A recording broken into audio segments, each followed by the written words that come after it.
Sir, you're charged with especially aggravated kidnapping. You're also charged with aggravated assault, and you're charged with theft of a firearm worth less than $2,500. You're talking about stuff that is not relevant. Hello and welcome to the Court of Public Opinion. I am the recovery addict, and boy, do I have a case for you today. Why is the dog chewing on this guy? I think they have got the wrong guy there. They got the wrong guy, and the dog was biting him. He roughened him up quite a bit. There's a lawsuit.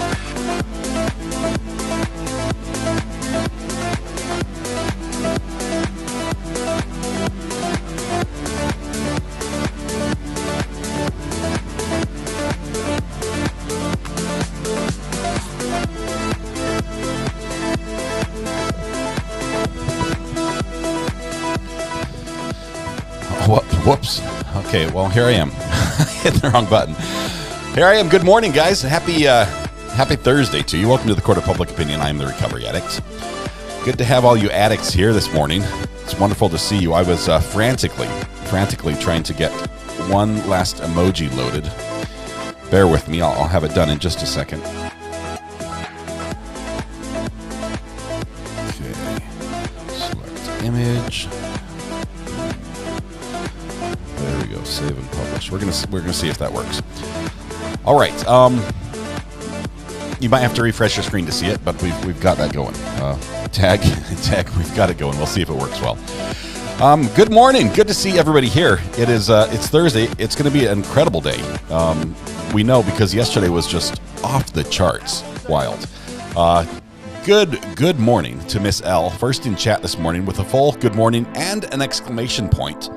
I will say the first 5 chats came in simultaneously, but Miss L just by a fraction, the smallest fraction of a second. We're talking like Olympic tie type timing. Came in first. Congratulations, Miss L. That means you win the internet today for being first in chat. I thank you so much for being here first. I think you've won before, Miss L. I think you already have the playbook and know how to handle this. If not, I'm just confident you've been here long enough. You'll just learn as you go. It's like on-the-job training, and you'll be a pro in no time. So looking forward to a great day of internet usage for all under your watchful care. So thank you very much for being here. Also ran, we've got Shells, Jiggly Jules, Sharon McDonald, Marilyn Skull, Denny, Denise Feldman, Ersland, all coming in the first couple seconds of the live stream being up. So... And now my chat's not up. Oh, there it goes. Just updated, and I got about 1 billion messages. Let's see. Marilyn on a globe. Richard, good morning to you. Denny, Mrs. Winters, Beck Z, Lee, not a drama llama's in the house. Babs09X, good to have you. Carolyn Martin. Let's see. Do you suppose the lawyers were up all night figuring out what to do now? Next steps. I think we'll probably have some pre-jury business to conduct today. We'll see what that is. There's a lawsuit. Minsky is here. Good morning. Golden Mom as well. Let's see. Sharon McDonald, 6 Volt Bus. Good morning to you, 6 Volt. Shells, the Bobsta, Golden Girl. Lainey is here in the house. Moxie Bramble. Clipson's Vixen. Good to have you here, Amber. Wonderful as always. One of our fantastic mods. I think Amber was the first mod in chat. That's awesome. Thank you, Amber. We were actually talking in the mod chat earlier this morning, so I knew she was awake. Denny. Let's see, Lily Girl is here. O-Town Chill, good morning. How's Ogden doing, O-Town? S Texas, Toxic Orchid, JM Weatherwatch, good morning, Thomas. Good to talk to you last night, my friend. Hope things are going well. Horse go unbeaten. Let's see, we got Danny, O-Town Chill, Golden Girl, Mac, Sharon McDonald, Krob is here, JM, Ace of Swords, great job with the internet yesterday, Ace of Swords, fantastic. Look forward to you winning again sometime. Norma's here, Toxic Orchid, Roxy Moser comes in with a gifted membership, as she does so often, and it looks like this one went to Sharon McDonald. Awesome. Sharon did a great job co-sharing the internet yesterday. Excellent for that. She came in second and took up some of the duties. That was great. Tag's here. Good morning. Good morning, Tag. Andrea V. Bite Me. Good morning, Rebecca. Good to have you as well. Maggie Carr, Ritz, Karen Games. Let's see. Victoria S. Good morning. Look whose 6 month it is. It's Sharon McDonald's. It's her 2 month. Sorry, I said 6 because I was reading 6 volt bus. Congratulations on that new green icon after 2 months of support for the channel. Thank you, Sharon. That's awesome. Looks good on you. Let's see. La La La La La Lee is here, ready for the wildest trial in the Midwest. It is turning into this. It's going to be a circus. I commented actually on. You guys know a couple days ago we had Brandy Churchwell on the show a couple times during one day, and it was amazing. She does a great job with the chart she does and her take on the trials. It was awesome to have her on. She's popped up in chat occasionally as well. She was. I tweeted back and forth to her just a little bit, and both of us are sort of amazed at how close we came to having a mistrial yesterday. How close we were just flirting with that edge, and somehow managed to claw our way back into continuing. But also, for those that don't know, Brandy dropped another video yesterday that summarizes day 8 and day 9, and she does it in a great way. She just picks out the pertinent parts of all the testimony and what happened, and does it in a way that's both informational and entertaining and visually pleasing. So I'd highly recommend popping over to her channel if you want to recap on day 8 and 9, as well as the previous, the beginning of the trial as well. You just go over there and give it a quick watch. That would be fantastic. O-Town Chill, even if you do it on lunch break, there's plenty of time. I mean, it's a quick video. It's less than half an hour, and it'll just get you caught up. O-Town Chill's here. Michelle Stark. Tea Time on Table Mountain is here. Did a catch up from yesterday. So many twists and turns. Hope today is just as interesting. It will be. And wait till defense starts. It's going to be bizarre. Toxic Orchid, Dallas-born, Boston bred. Roxy Moser. Wish I could do more. Hey, Roxy, this is plenty. You just being here is enough. We appreciate all your support. Let's see. Horse Sheet and Bananas is here. One day I will mess up that name and have to edit it out. But good chilly morning to you all. We're officially one day closer to the weekend, and one day closer to Christmas. I mean, there are lots of things we're getting closer to. Ritz, John Blake, Ginger Meadows, Weather Watch, Andrea V, Minsky. I think I got you guys already. KD214 is here. Beware the Ides of March. Yes, Olivia Beacom probably. It was a crazy Ides of March yesterday. Okay, Ponzi Fonzie is here. And let's see, JM. Sorry, JM. I can click as well. Girl in Texas. Cheryl Myers. Right on Josephine. Grandma Nancy is here with the cats. Good morning to you, Grandma. Can't wait to see what happens today. It's gonna be amazing. It's gonna be awesome. I'm so excited. It would be better if I had my remote control. I think I can run it from my phone. Yeah, I can. Yay. Let's see. Bingo. Just trying to get everything lined up. I know court's not going to be live for just a little bit, but it would be nice to at least have things set up. We'll continue roll call here in just a minute when I'm not distracted. I'm almost there.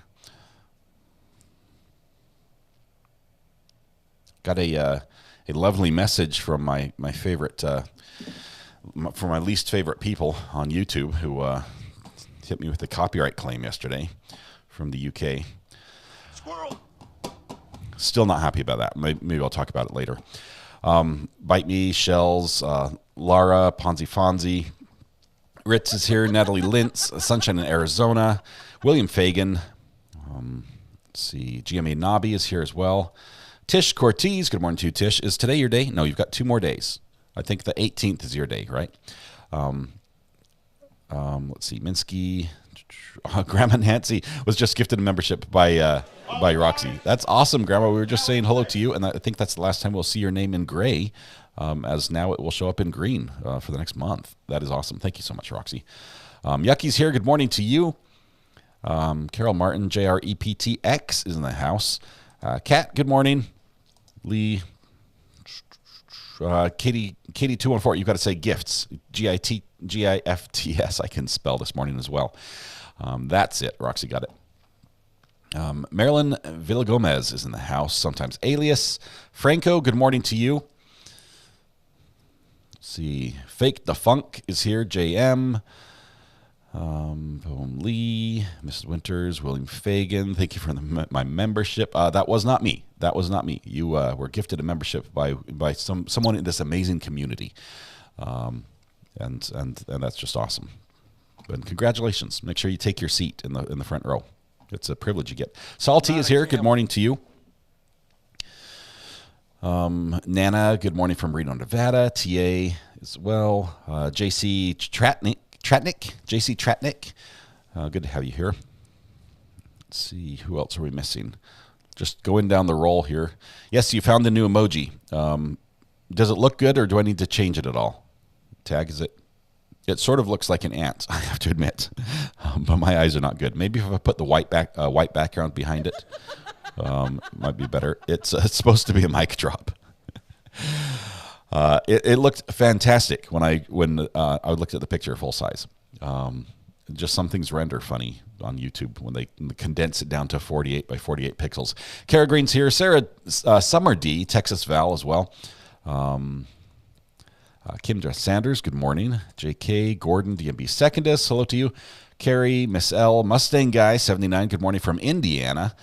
Good morning to you. Carolina Girl, hello. Throwing hammers. Matthew Harris is here, just right off the top. Apparently, he needs my address. Is that a good thing? This will get to me. It's not my address, but it will get to me. Dutch Girl is here. Nana Geek, Joe Ellen, JM, sometimes Alias, says, but I'd rather stand. Sin Chi G, welcome. Missy Pants, happy Thursday to you as well. Diana Carruthers. Diana Carruthers. I apologize every time I butcher your name. I'm really trying. One day I'll learn. Lynn Hoke, I saw you there briefly before my screen updated and flashed everything off the screen. I don't know where it went. Susan Bond, Marilyn Skull, Laura, JM, Casey Jones, Wendy Michelle. I think I backed way too far up. Pampered Glamper, Natural Empress. There you are, Diana. I see you. Okay, we're going to have Backwoods Nation is here. Good morning to you. My dog Murray, Dallas-born, Boston-bred. Lilibeth Lazoya. Lilibeth Lazoyo. Oh, messed it twice. Okay. Lilibeth Lazoya. Boom. I think I got it. Nailed it that time. Third time's the charm. First try. Tag, MCAT's here. Well, Mama. Carrie, today should be a hoot. I'm so excited. I really am. This has turned into just a fantastic trial. Hold tight. I'm trying to get the right thing pulled up. Auxiliary 2. There it is. Boom, got it. Okay, so now we're ready to go there. No, it was not LNC. I get the only place I've ever had copyright claims from is from Associated Press UK. And the frustrating thing is they're hitting me. Every claim they've hit me for is for a trial where the judge issued an order that all the news stations providing footage had to provide it without copyright claim, that they could not claim any of the footage. So I have a judge's order saying that none of the originators of the video can issue a copyright claim. I used their video using fair use as well, and they hit me with copyright claims anyway. And this is the fourth one from this group. So I might need to get a lawyer myself. Katrina, Toxic Orchid, Natural Empress, right on Josephine. Good to have you here. Big Mike just gifted a membership. Awesome, Big Mike. Thank you very much for that. Looks like it went to In the Snug Makes. In the Snug Makes. Welcome. I think that's a first-time membership for you. Thank you very much, Big Mike, for your support of the channel. Krob's here. Princess Lukey. Anne, Natural Empress. Sear, Dauntless Beezy. Autistic Zebra. There's a name. There's a name. What happens, Kathy? Where's Kathy? Let's see. Can I sue Weather Watch for the storm and loss of power and emotional distress? You can, but I'd ask that you don't. We like him. We like Weather Watch. He does his best. Michelle Johnson, good to have you here. I missed a billion people. My chat is not working well today. Les Worthington, there you are. 80s Music Man. Matthew Harris says, it's a good thing I've got something special for you. I promise you're not about to get served. Right. If it shows up with a sheriff delivery, I'll know that I'm being sued. Hold Your Horses is here. Marianne Molaro is here as well. Let's see. Natalie Lintz. Carly 196. Sear, we got you, JT from Texas. Good to have you, JT. Red Pen, Carolina Girl, Dilly Pickles, Andre Toma. No, wait. I was told how to say this one. Is it Andre? Did I get that one wrong? I might have got it wrong. Abby UK just gifted a membership as well. Thank you so much. We're trying to get through roll call, and Keith Neal just got a membership courtesy of Abby UK, one of our great early OG mods from the UK. Good to have you here, Abby. You're fantastic. Frida B, good morning. Forever in Blue. Queen Olive. Katrina, shout out to JB. JB up in Canada, good morning to you, good sir. Hope you're staying warm. I know you've got more bad weather headed up to your parts, so please stay safe. I am Omni is here as well. Happy birthday, Princess. Whose birthday is this? Princess, today is my birthday. Princess Lukey, congratulations. Happy birthday, Princess Lukey. If it is anyone else's birthday, you have the duty, the obligation, the civic responsibility to make it known now so that all of us can wish you a happy birthday at that. So please let us know in chat. Princess Lukey, hope you have a fantastic day. It's amazing that you choose to spend some of it with us. Make sure you also get some time for yourself and do something amazing. Lisa B says, y'all ready for this? Spice. This trial's off the chains. You can't make this stuff up. Seriously, if this was a movie and we were watching a movie, we'd be like, seriously, guys, these writers are just trying to throw everything in they can. At some point, it has to be believable, right? But this is real life. This is happening. This is actually going on. Norma is here. She's be right back. Save your seat. We'll do that. And we will beat every dead horse, figuratively. Kat is here as well. Farah C, happy birthday to Princess. You're talking about stuff that is not relevant. I usually do. Micah Ruddle, good to have you here as well. Cast for Bo, we'll be covering the case like you did yesterday. It was such an eventful day. Yes, that's how we cover every trial. I try not to talk over the actual trial too much, but in the gaps, I try to provide a little bit of commentary and analysis. And we also get commentary and analysis from you guys throughout, which I share on the screen as quick as I'm able to click, just so I can get your input and questions and analysis up on the screen as well, because that is very educational for me as well.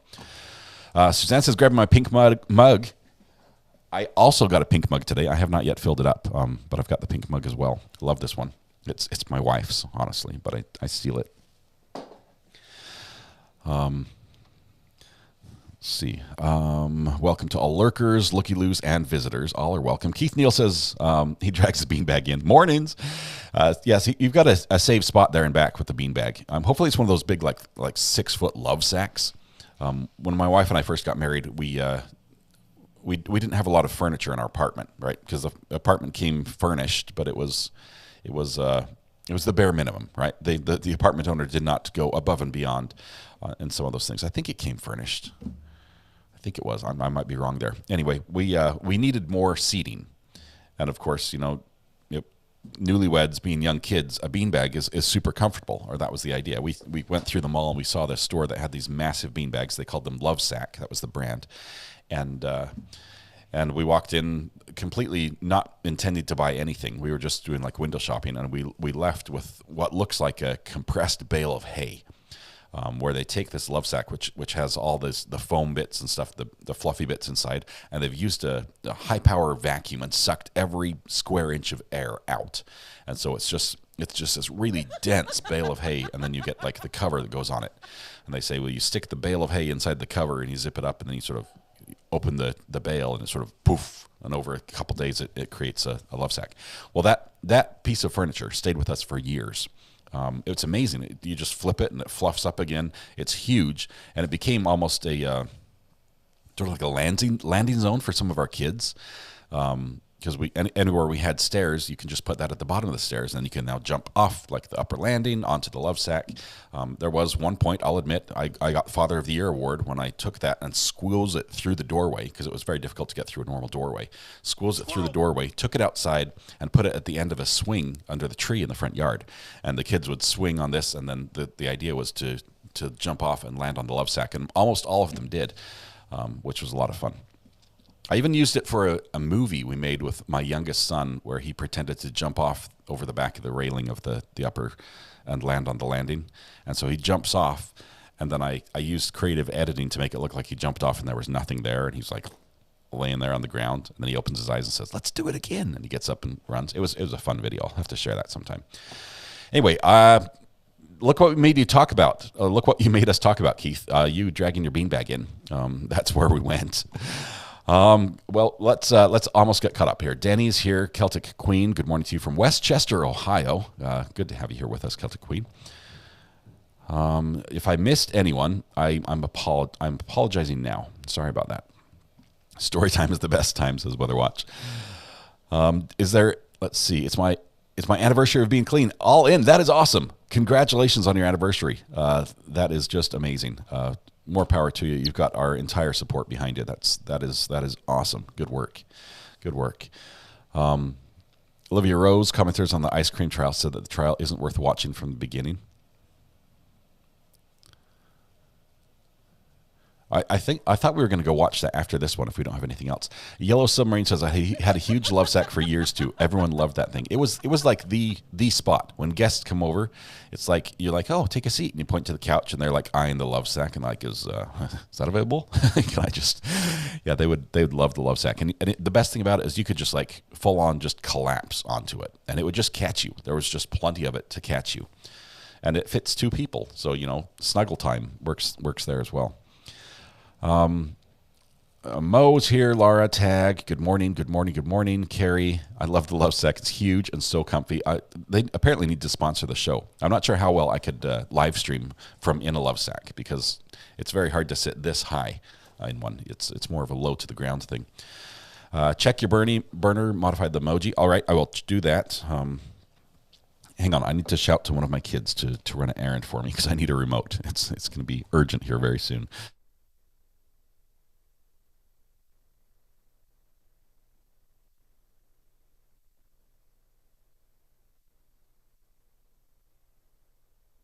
Okay, they're running.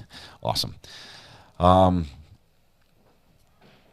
There's a lot of drama in the ice cream trial. I can't wait to see. I have not seen a speck of it, Carol. I have not seen a speck of it.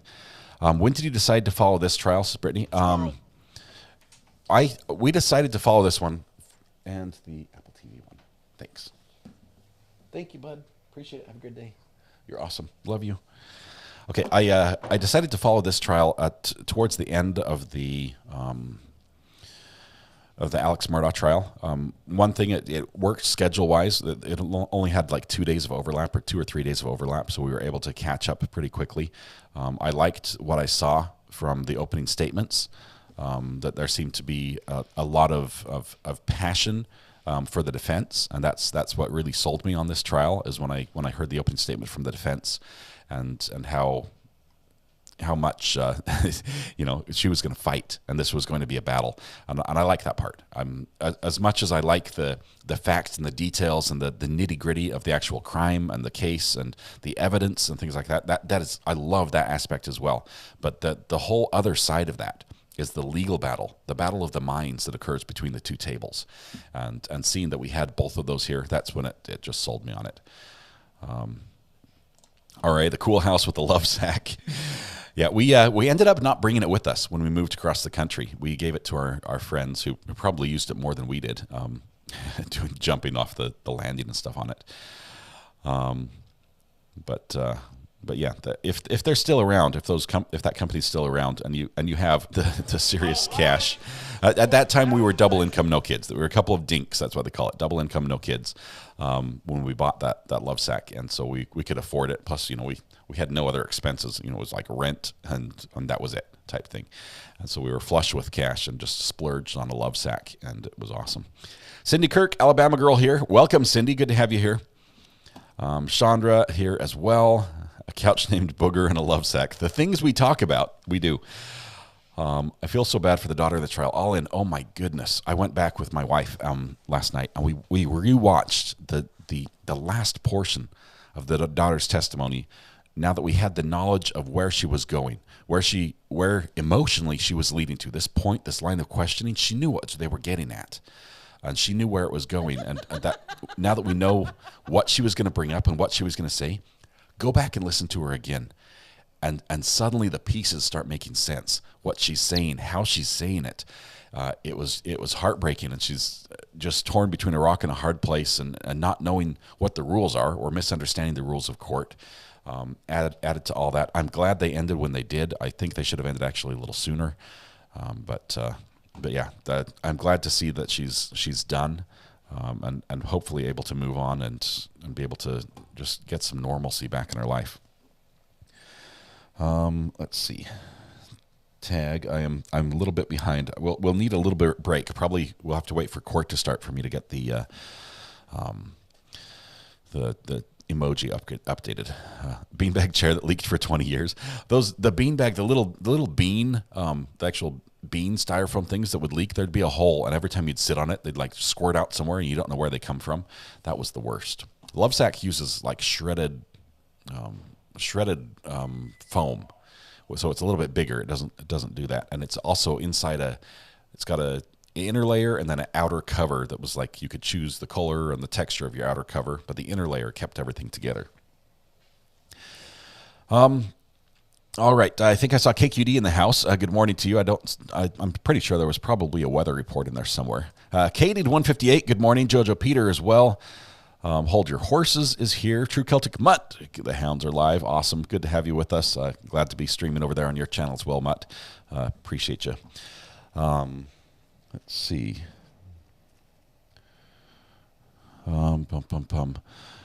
Katrina, Diana, Natural Empress, Red Pen Melody. DJ Dunbar, found your channel during the Brooks trial. Your channel popped up recently and they recommend, so I subbed. Awesome, DJ. Appreciate you being back. It was fun during the Brooks days. It was a little bit quieter in chat than it is now. But I love the comments. The people that have joined have just been and a continuation of the great people at the very beginning. And so this community has grown, but it's stayed the same in that we're friends watching court together. And I just love it. They are still around. I might have to get another beanbag if I ever get rich and famous. My kids would love it. But the house I'm in right now, I've told this story time a couple times. Probably should. I'm almost caught up. The house I'm in right now was built in 1915, and I bought it because it was old, and I love old houses, and it's beautiful, and it has like the original hardwood floors and stuff. Needs more work than I will ever be able to do or afford in my life. Honestly, and it's a constant battle to keep the weather and the bugs out and us in. It's just, and I'm sure I'll lose that battle eventually, but tons of work. If you ever buy an old house, know what you're getting into before you buy one. I did not. Anyway, every single room in the house is virtually the same size. Like this office I'm sitting here, where you see, I'm in one corner of the room and the guitar's in the other corner of the room. I mean, I've got maybe 4 feet that way into the very corner. Like 2 feet from the end of my finger, and all the rooms are the same size. So a love sack would take up a quarter of the of a room. It would take up a whole quarter. All right, Samantha Venegas, can you play the last part? I couldn't find it last night. I could. I'd have to do a little searching. I'm not set up to play it really quickly. It will be on my live stream from yesterday. So if you go to my channel and click on the lives, it will list all the live streams, and they're sorted by date. I mean, if you look on the end of the name, it has the date that it was showing. And so you can sort of scroll through till the end and see when she's, well, you can't see her, but you can find that point. Matthew Harris, look at this. Volunteering information on how to sue WeatherWatch for the storm. This is America. You can sue anyone for everything, for anything. Unfortunately, you'll have to do it in Texas, which means no money. Oh, man. This trial made the news yesterday because DA was sent from the room with the threat of mistrial, coaching the girl. I don't understand the news clip, really. Yeah, yesterday when we lost our feed, there was another feed that came back after we lost it, and I apologize we didn't get that. But the court clerk yesterday, at the very end of the trial, made an allegation that at the time the daughter was dropping that bombshell of a story of the accusation about her being threatened with that weapon, there apparently was a reaction by the defendants and facial expressions and mumbling some words. And so the judge has to look into that, and they're going back and forth, and in the process they basically have to question the clerk. And so the clerk has to get sworn in to answer questions. Well, guess what happens? When you get sworn in, that means you're being put on the witness list. And we have a rule in this courtroom that when you're put on the witness list, you can't stay in court for the rest of the witnesses. So the court clerk is now out. Court clerk is gone. For the rest of the trial, cannot be in the courtroom because they're on the witness list. Oh, man. Nancy Burke says, new to your channel and loving it. Nancy, I love that you're here. Thank you so much for popping in and saying hello in chat. It's wonderful to have you. Lade K says, blonde defense stepped right in yesterday, just kept pushing her. You're right, Lade, she did. In her defense, she didn't know what she was pushing towards. And I think if she'd known, she would not have gone near it. Letting that cat out of the bag, that is a prior act. It's a prior act where everybody just recoils in revulsion. Like, this kid was threatened by you're like, oh my goodness, it's hard. As Matthew Harris said, you can't put that toothpaste back in the tube. And I don't think there's any way she would have wanted that to come in unless she's like subtly pushing for a mistrial, which we might end up with. Fracture 23 says, good morning, RA. Oh, what was that? Good morning, RA in chat. Thanks for doing this trial, RA. I watched some of the YouTube lawyers' takes yesterday. It hurt my heart to hear them go so hard on this girl. Thank you for being so kind. I'm a parent, and I'm not a lawyer. That does change my outcome, and my view on things a little bit. We all sort of look at things from our own perspective, right? I do study the law, but I'm not I don't have a bar license, so we just have different approach. I don't fault them for how they come at it, and quite honestly, I like listening to a lot of YouTube lawyers for their takes, even though I don't agree with them all the time, because I learn a ton from them. But I'm also glad that we here in this channel, we're just kind and considerate to people for the most part. I need to do a better job of that, and I appreciate you guys doing that as well in chat. Nicole had a lot of cases dismissed. A lot of people recommend her. I look her up from this trial. I looked her up. She's a fantastic lawyer. The Nicole Moeller, I believe her name is the head female attorney on defense. Good morning, Sandra. Good to have you here, or Sandra. The judge kept warning of mistrial. Yes, and I don't think that's the last time we'll hear this word in this court. I think we're going to flirt with that line again, if not reach it. Cindy Kirk says, afraid to know why Zach used the gun against the child, and no wonder she did what he said. Hey, Cindy, the more I think about that, and talking to Mrs. R.A., and you heard my wife share her opinion yesterday, how can this, I realize from a legal standpoint, this event happened at a completely separate time. The distance in time between the event that the defendant is charged with and this event that we heard from the daughter on the stand is so significant that legally speaking, they're not the same. But when you're asking questions of the daughter, saying, why didn't you tell your mom? Why did you lie to her and say you weren't at the house outside spying on her? Why didn't you tell everyone the full story? And then you hear her start to tell the story that she still felt under his control. And then you find out that he's threatened her in some, allegedly. We don't know the facts. So we have to be very careful with that one. Suddenly it seems like what is irrelevant legally is very relevant at the same time. So it's crazy. More power to that girl. She did an amazing job. You can still buy a love sack, a movie sack for two people cost $956.25. Sharon, good grief. I'm not sure if they're not that comfortable. I've never sat on a love sack or a beanbag chair that's worth $1,000. It would have to be have gold flakes on it that fly up and land on you as you plop yourself down. That's crazy. There's no fighting the flies in the summer with old houses. MCATs. I found the solution.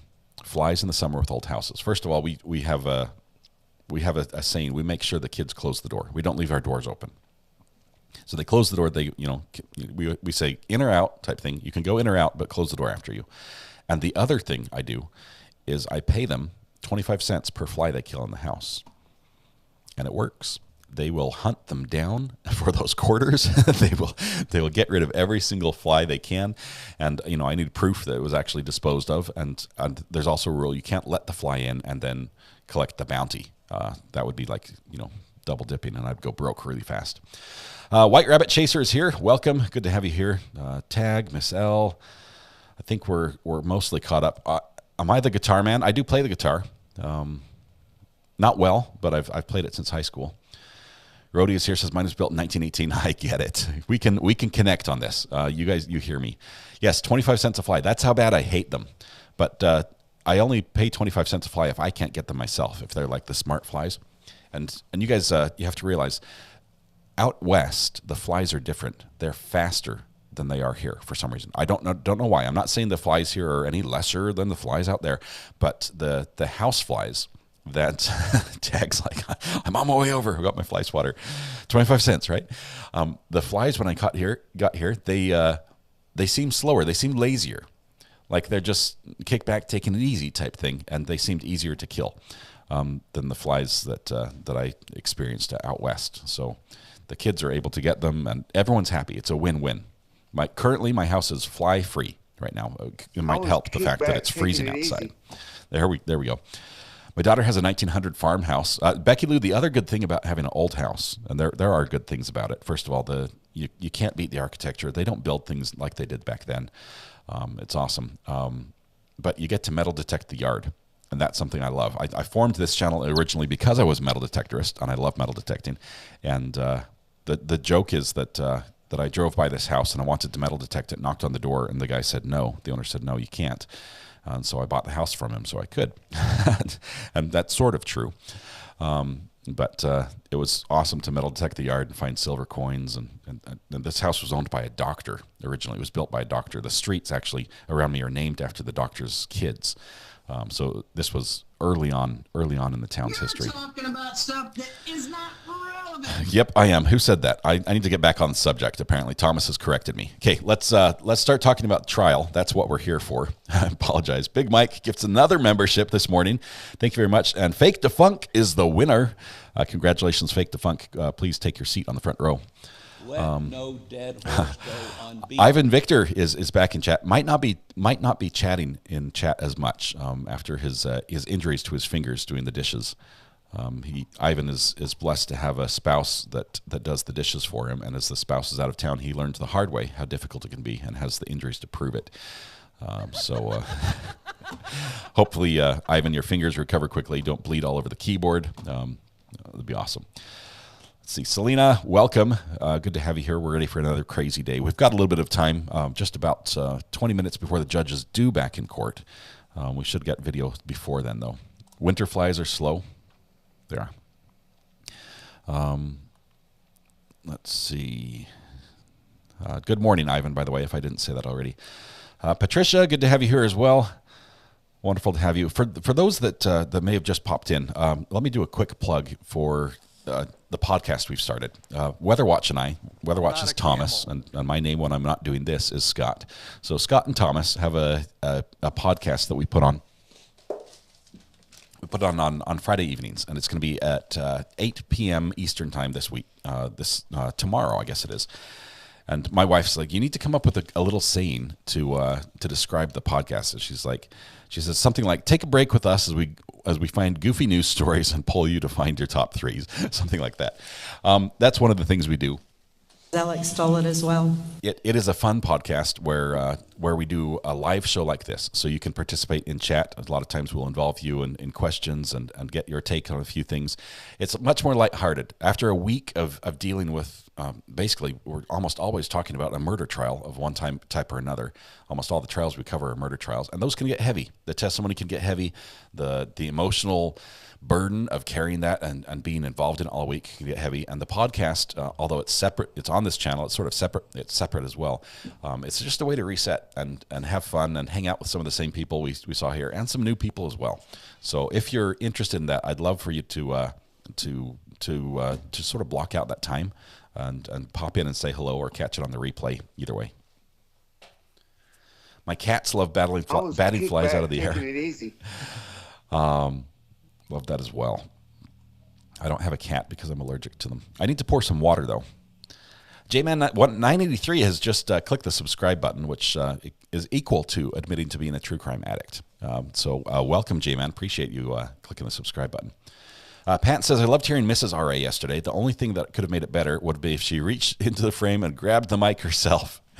Yeah, she's wonderful. My wife is incredible. I married up.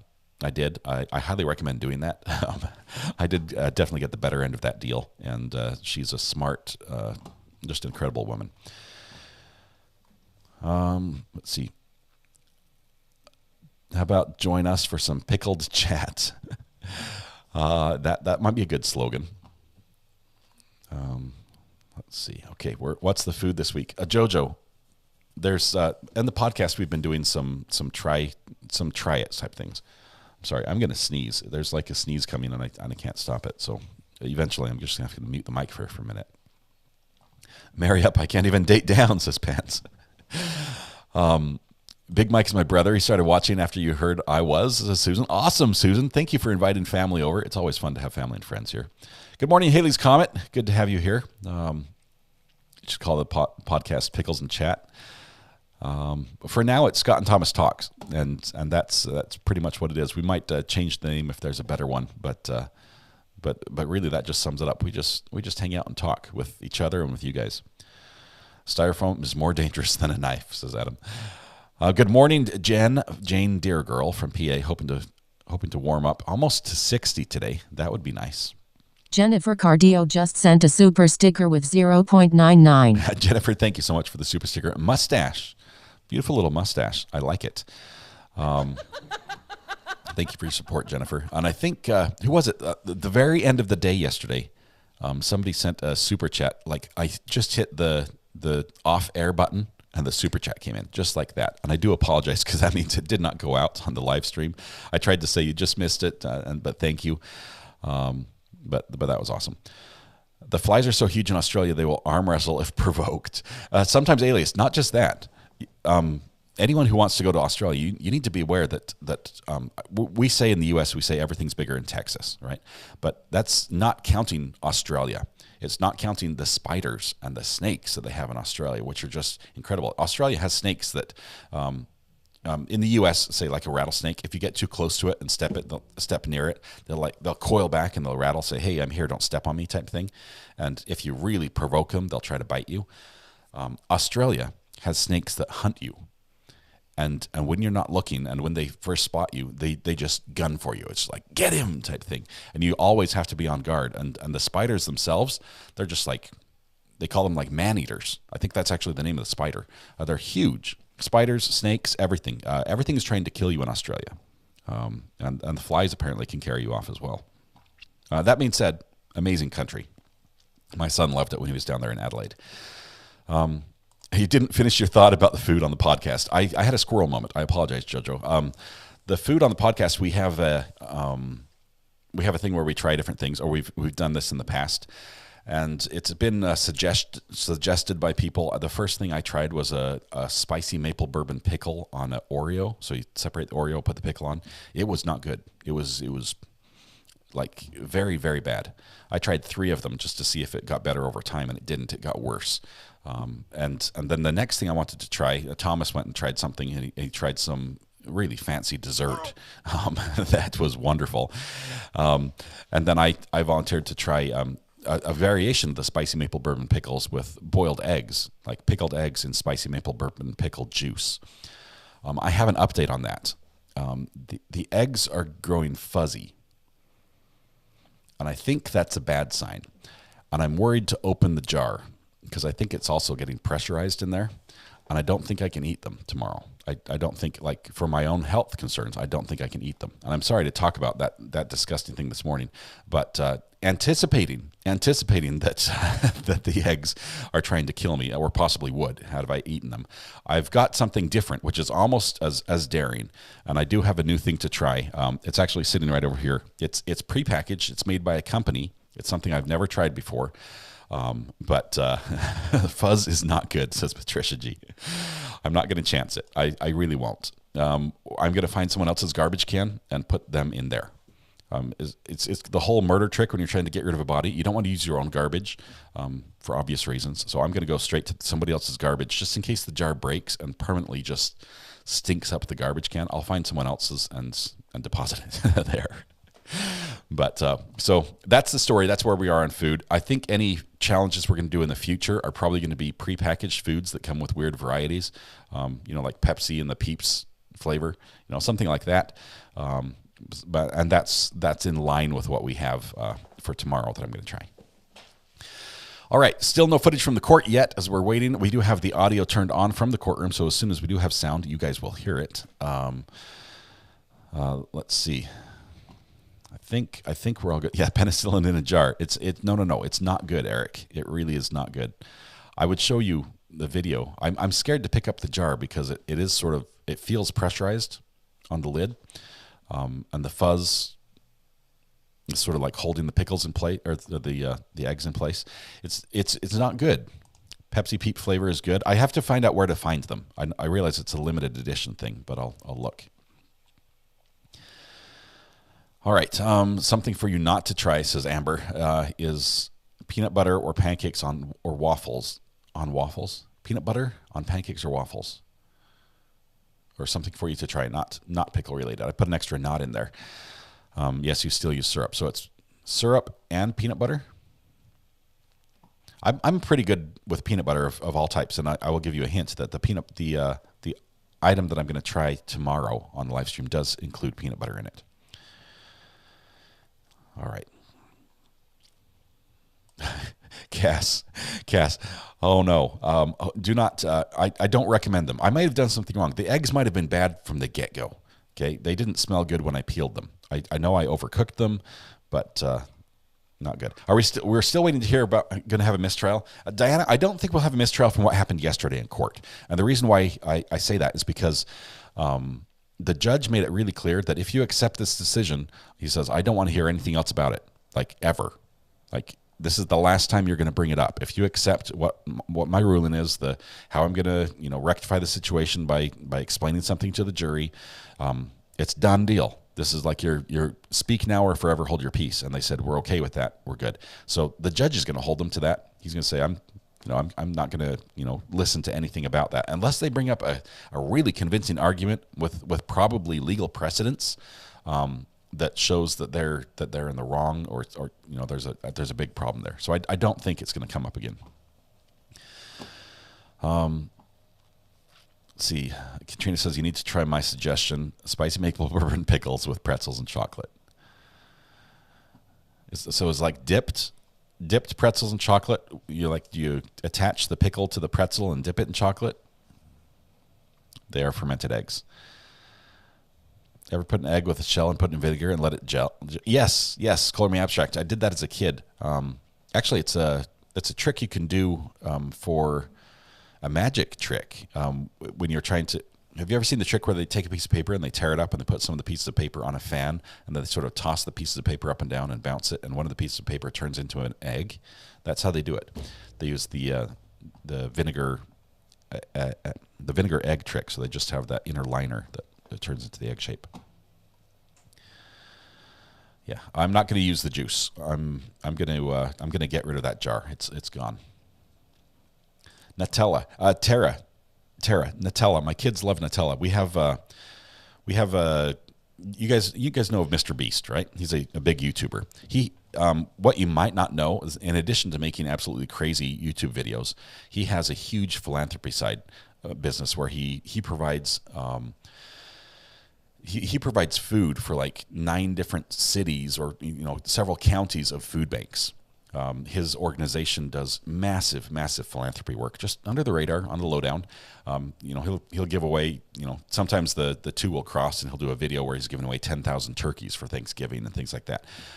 But he'll do that, and we have some friends that work for him, and there's sometimes when they get some products in that they're not allowed to use in their philanthropy, they can't give out for one reason or another. And at one point they had Nutella, and they brought us like industrial size, containers of Nutella, like 3 gallons of Nutella. What do you do with 3 gallons of Nutella? It was just, we still have like 2 gallons left. My kids have eaten one of them. Okay, let's see. Try waffles with peanut butter on them. It sounds crazy, but actually works. Yep. This is, I'll try. Wonderful, wonderful. Okay. Nutella swimming pool. Yes, we could do that. Yuck at the same time. Mr. Beast helps with building homes in South Africa and helped blind kids see. What a man. He is. He takes a lot of heat for some of the things he does, because people say you're just doing it for the clicks. You're just doing it for the attention. I can tell you, as someone, my kids have been involved in some of the Mr. Beast things that go on. They helped give out turkeys. I've got friends that work with him. Yes, he has that side that gets the attention and earns the money and things like that. But he does incredible stuff, just incredible stuff on the side as well. He's genuinely a good guy. I just happened to be in the right place at the right time on YouTube, and honestly is not comfortable with the attention. So it's pretty funny. Nutella mud wrestling. I'll pass on that one, Donovan, but I appreciate the suggestion. Okay, I need to fill up my mug with water. So this is your ASMR warning. If you are triggered by the sound of running water, the pleasant sound it makes, you might have to turn down your microphone now.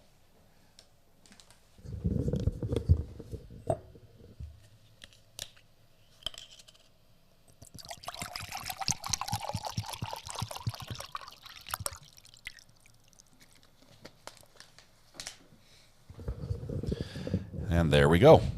Backwoods Nation gives the warning. Here you go. Let's see. Oh, 6-volt bus just came in with the super sticker. 6-volt bus just sent a super sticker with 4. Reminder to hydrate. The pink mug today. The mug says, for those that don't know, it says True Crime Addict on one side. The other side, we have a couple sayings from the Darrell Brooks trial. It says objection, overruled, and grounds on it. It's a fun mug. It's fun to know that we have these mugs in countries all over the world now. It's awesome. Thank you so much for your support. All those who bought them, I think everyone says 2 things when they get them. It's amazing, and it's bigger than I thought it would be. All right. Waiting for trial to start any minute now. Address subject matter jurisdiction. I'm getting a call from Raleigh. Hold on just one second. I've got a son over there, so hold on one second.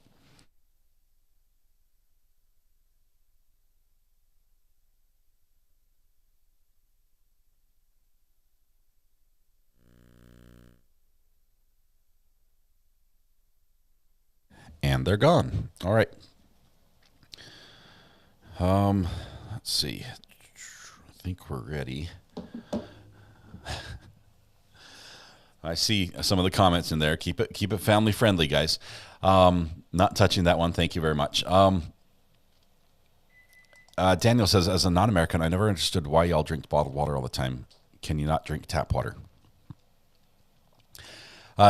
Daniel, I could tell you why I don't drink tap water, but my wife would kick me out of the house because she doesn't know why. If she knows, she'd kick me out. No, I just have this aversion to the tap water here. That's all I can say. Roxy from Tucson. Roxy is the sender of the pickle, the yodeling pickle.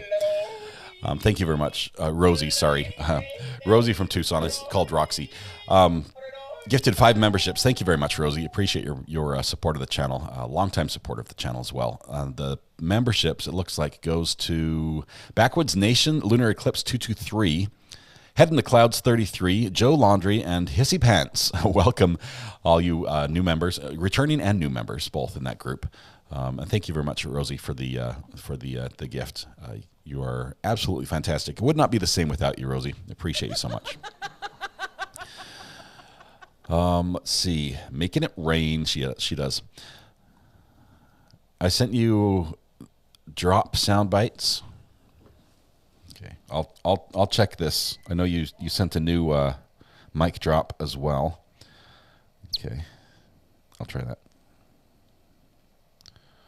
Let's see. Oh, the guy who called me is now texting me. Asking if the tables arrived for a building. Have not arrived. Okay. I wish the court were in session. The court has been late consistently. Drinking tap water is super common in Britain. We're advised not to abroad, though. The water here is safe. I'll say that. The water is safe. We get our water from, I guess, we have water towers over here. Some parts out west, they have water, reservoirs where water is stored up in a natural or man-made reservoir up higher, and then water's pumped down and cleaned and then run through. Here we have, because it's flat, because everything's flat, we have to pump our water up into a water tower, which is 100, 200 feet tall, and then it uses that height to pressurize throughout the system. So we have water towers here. We've got 2 of those. It just doesn't taste good. It's safe. It passes all the tests, but it just doesn't taste good. At least most of the time it passes the test. Sometimes they tell us not to drink it. Let's see. Mrs. R.A.'s here. Hopefully she didn't hear me say anything about the water. Also in England, though, I haven't been in England. They use juice a lot, like orange squash. Yes. It's a very concentrated drink mix. What you looking for?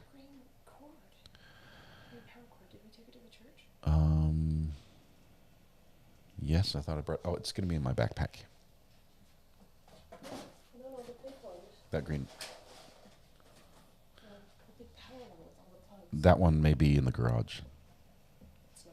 Then it's in the house somewhere. Okay, love you. Sorry. Thank you very much, everybody. We got a feed from the courtroom just now. Just now came in. Yay. She's looking for an extension cord. We're trying to get some garage work done. What was the bailiff yelling about?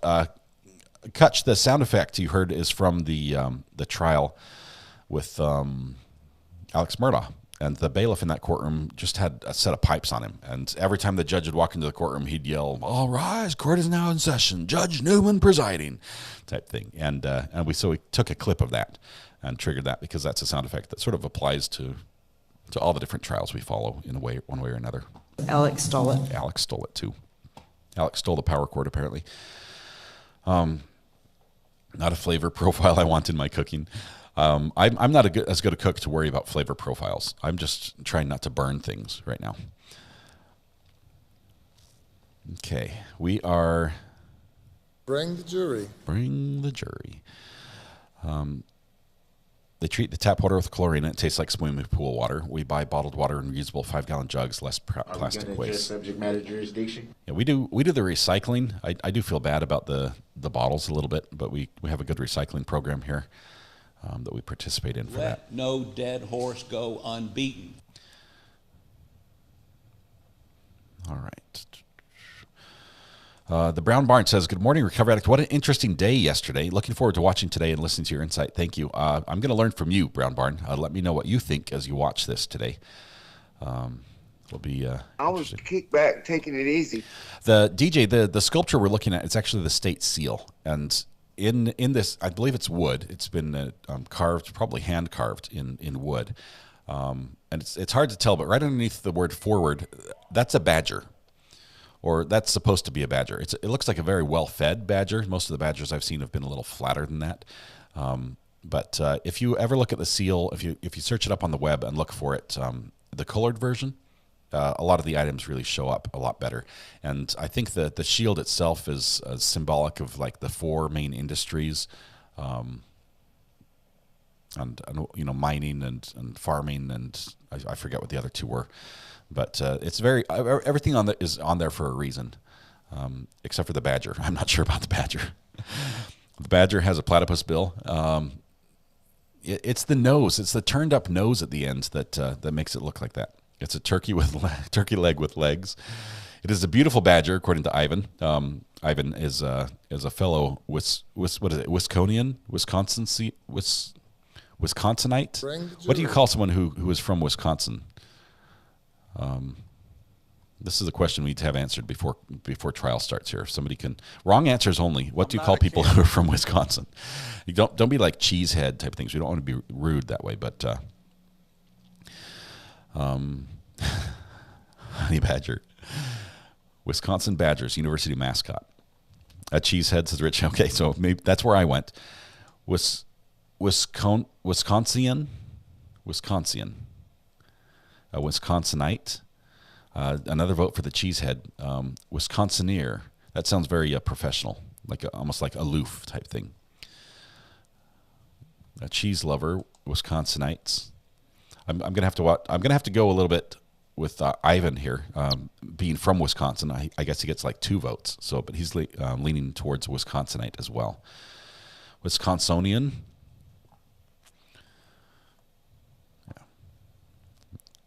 Wisconsin, no, Andy. I think we're talking about something else. Good effort though, Andy. I appreciate that. Cheesehead isn't rude. We call ourselves that. All right, I do like. I realize that you'll often see in sporting events where a team from Wisconsin is involved. You'll see people wearing the cheesehead hat. So that makes sense. Just foreigners, says Sharon. They're northerners to some of us. Awesome. What's the best cheese, my man? This is going to be a good question, Ivan. Of all the cheeses that are famous in Wisconsin, which one is the best?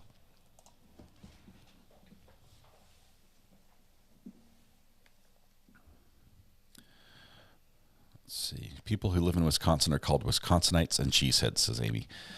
I think that is actually probably the correct answer.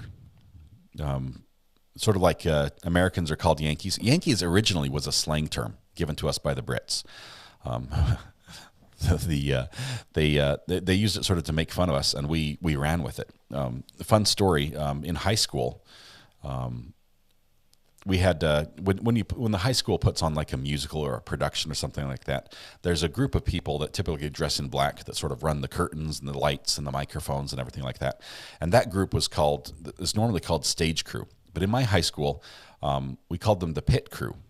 We called them the pit crew because our school actually didn't have an orchestra pit. We had to build it every time we had an orchestra. So we had to haul in stuff, and we'd actually take up some of the seating for this to build this pit. And other schools would make fun of us because of our pit. And so we actually adopted the name that they were using against us to be proud of it. And we called ourselves the pit crew that managed all that. But story time, a short story. That's why it sort of goes in line with the Yankee thing. Thal says, trick question, the cheese with pickles on them. Boom. Sounds good. This is a record. We've had a few stories this morning. I need to stop talking, and we need court to start so we can get back to the action. Taking notes on the best cheeses since I'm taking my wife to the cheese festival in Wisconsin in June. Let's see. Gouda is great. Monster is a big hit too, says Ivan. I would think that Gouda would be the best because it's just Gouda.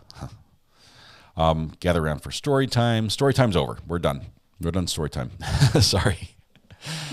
We're not all Yankees. Some of us are Southern, says Mutt.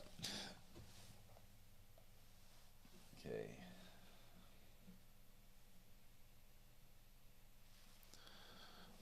Let's see.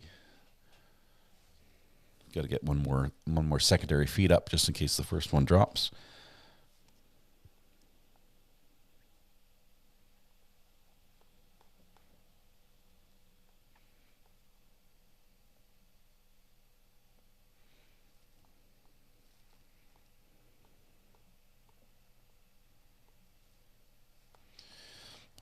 My device does not want to update. Give me just 1 second here.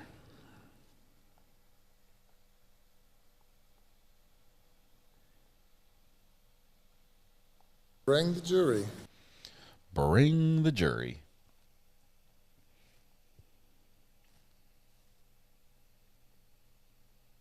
Are you going to address subject matter jurisdiction? Well, it doesn't want to work at all. So, all right, we'll get a different device working.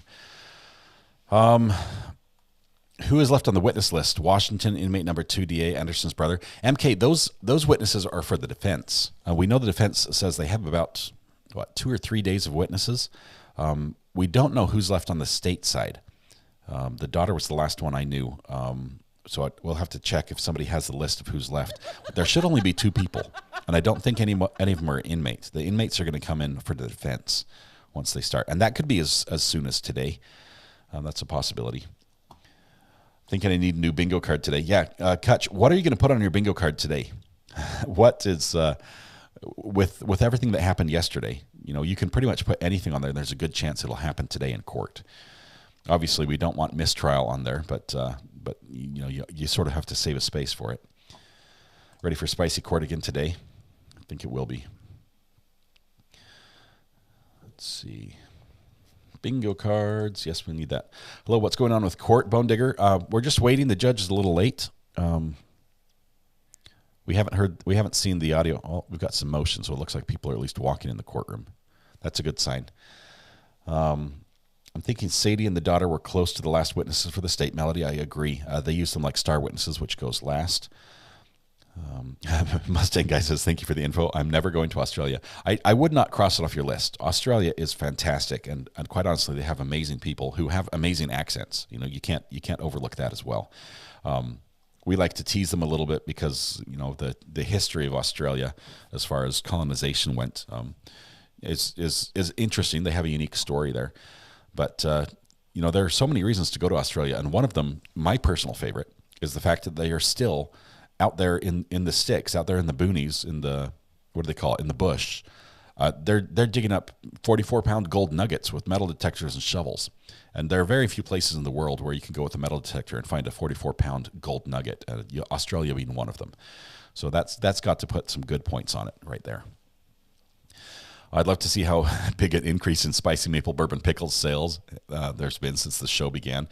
I'd like to think that it's significant, that somewhere in Walmart headquarters, an analyst is sitting there saying, this just doesn't make sense. I'm watching all the other trends, and this just it's not lining up. Why is this peak here? But hopefully I'm really causing a problem for him. I'm a good problem, but a problem. Do you see the clip of the defendant making the closed lip sign to the daughter on the stand? Yes, la la la la la lee. We showed that yesterday, and then one of you, I forget who, sent a better version, slow motion. He goes up and he's like, it's not like oh, I was just brushing my hand past my mouth and somebody caught a frame grab that makes it look like I was doing something. No, it was like that. It was as plain as day. And I think we might have some rulings on that today because I believe we still haven't heard the audio that was happening during the video when that happened. The court TV was ordered by the judge to provide the audio without the commentary over the top of it so they can hear, because that will impact the testimony, right? We find out a little bit about what was being asked when he said, shush, lips sealed, don't talk about it type thing. That might be something we need to go into more. Okay. I'd love to see a reenactment, says somebody of as well. I have been wondering about it, says Nems Girl, or to Nems Girl. I missed what it was about. Let's see. As a previous Wisconsinite, moving to North Carolina is the best thing. White American cheese curds and water is the best, says Linda. I love it here.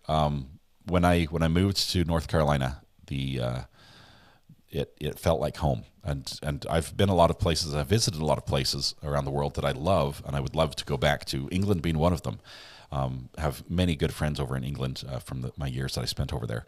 But to me, North Carolina felt like home as soon as I moved here. Nems Girl says, I want defense to prove DTR wrong and the lady who hired ZA right by doing a reenactment, or the daughter wrong, and the lady who hired ZA right by doing a reenactment to see if you can see the floor with the seats and the chainsaw in place. I'm not sure if they still have the van. It might have a field trip for the jury then. I wonder if they're going to go that route. Maybe just some measurements would be good enough to know. Amber says has the house all to herself this morning. So party at Amber's house. Woohoo! We'll be right over, Amber. Sounds great. Everyone bring your own treats. And apparently a love sack or a beanbag to sit in. Wonderful. Good to have you here, Amber.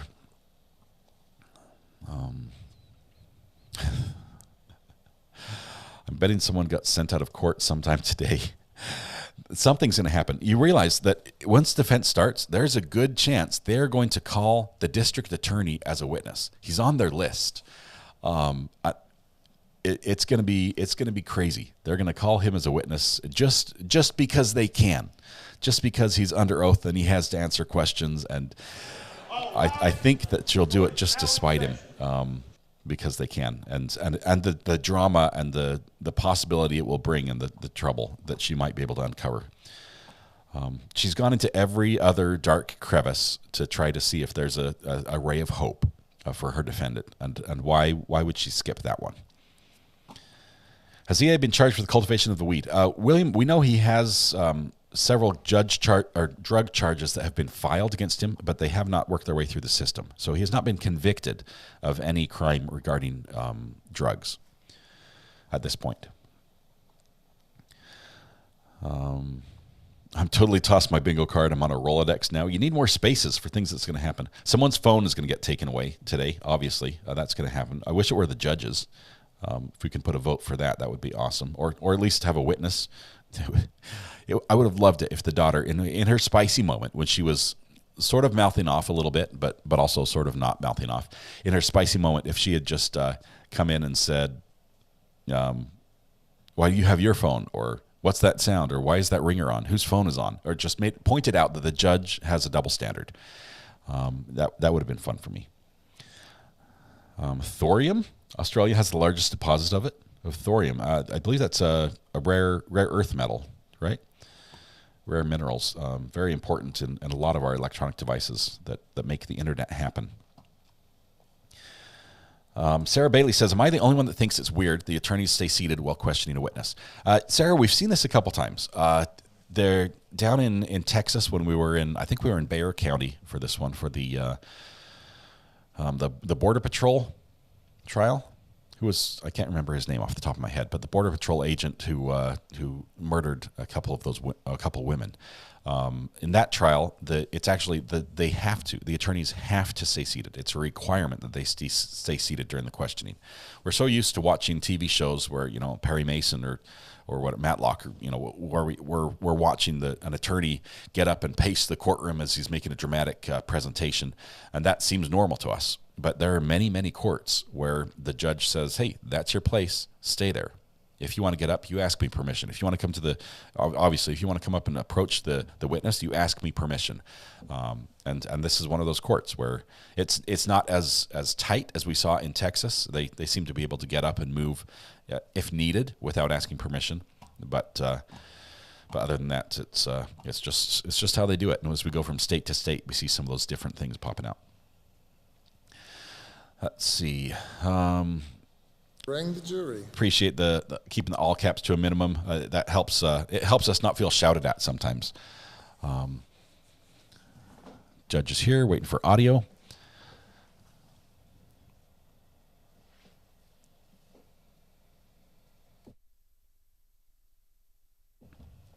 Let's see. Ortiz was his name. Yes, thank you, 80s Music Man.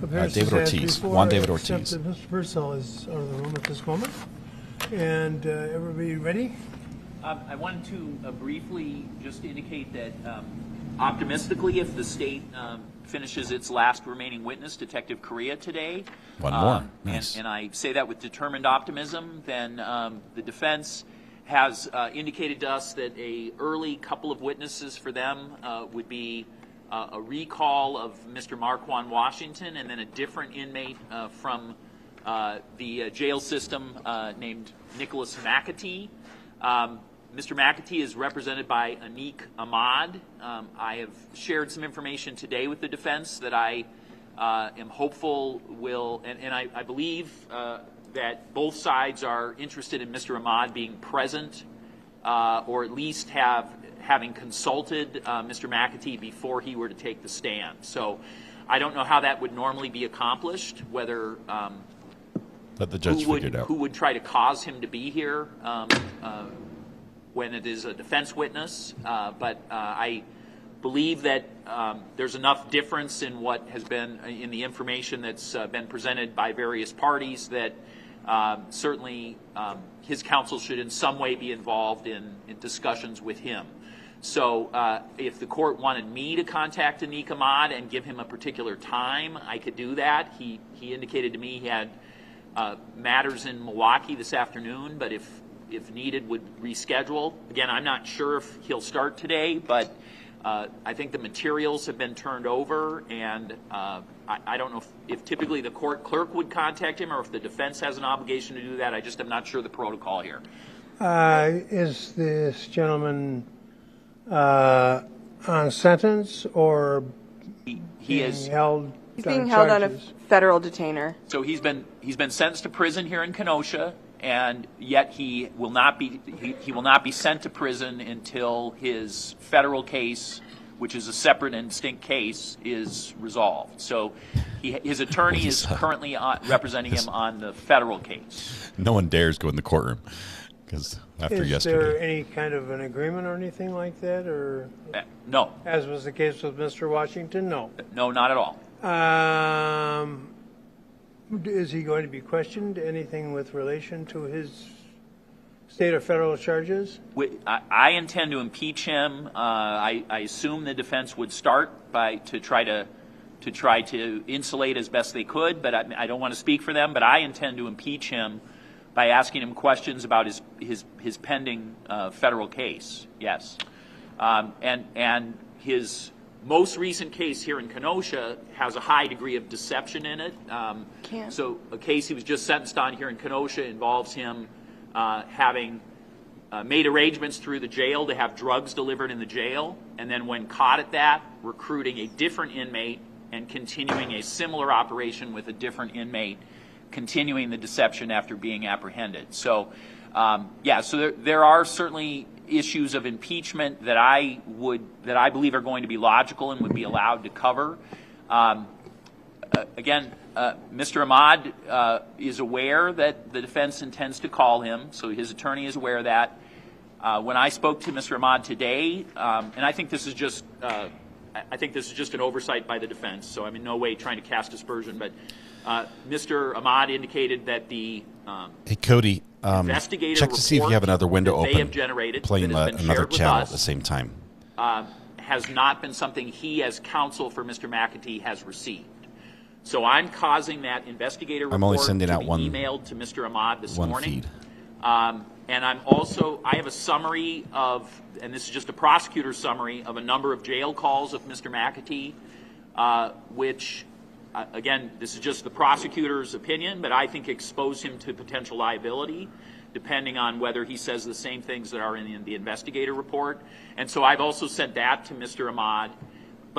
But Judge, I guess the only thing I'm really trying to do is be sure that mechanically Mr. Ahmad is informed of what he should be doing, because he does have a calendar today, and if this witness were to go today, I could be the one who informs him if the court wishes me to. I just wasn't sure what the protocol was. The reason I asked the questions that I did, he's subject to impeachment by fact and number of convictions. Generally not subject to impeachment for pending charges. And specific crimes not subject to impeachment, whether convicted or not, unless they relate to truth and veracity and are recent in time. And the importation of controlled substances into the jail would not ordinarily fit that picture. Well, it'd be fraudulently done, so done in a way that, this is how do you not fraudulently done by means of, and I'll when preview you say that. Fraudulent, to bring drugs into the jail, you would have to have some kind of.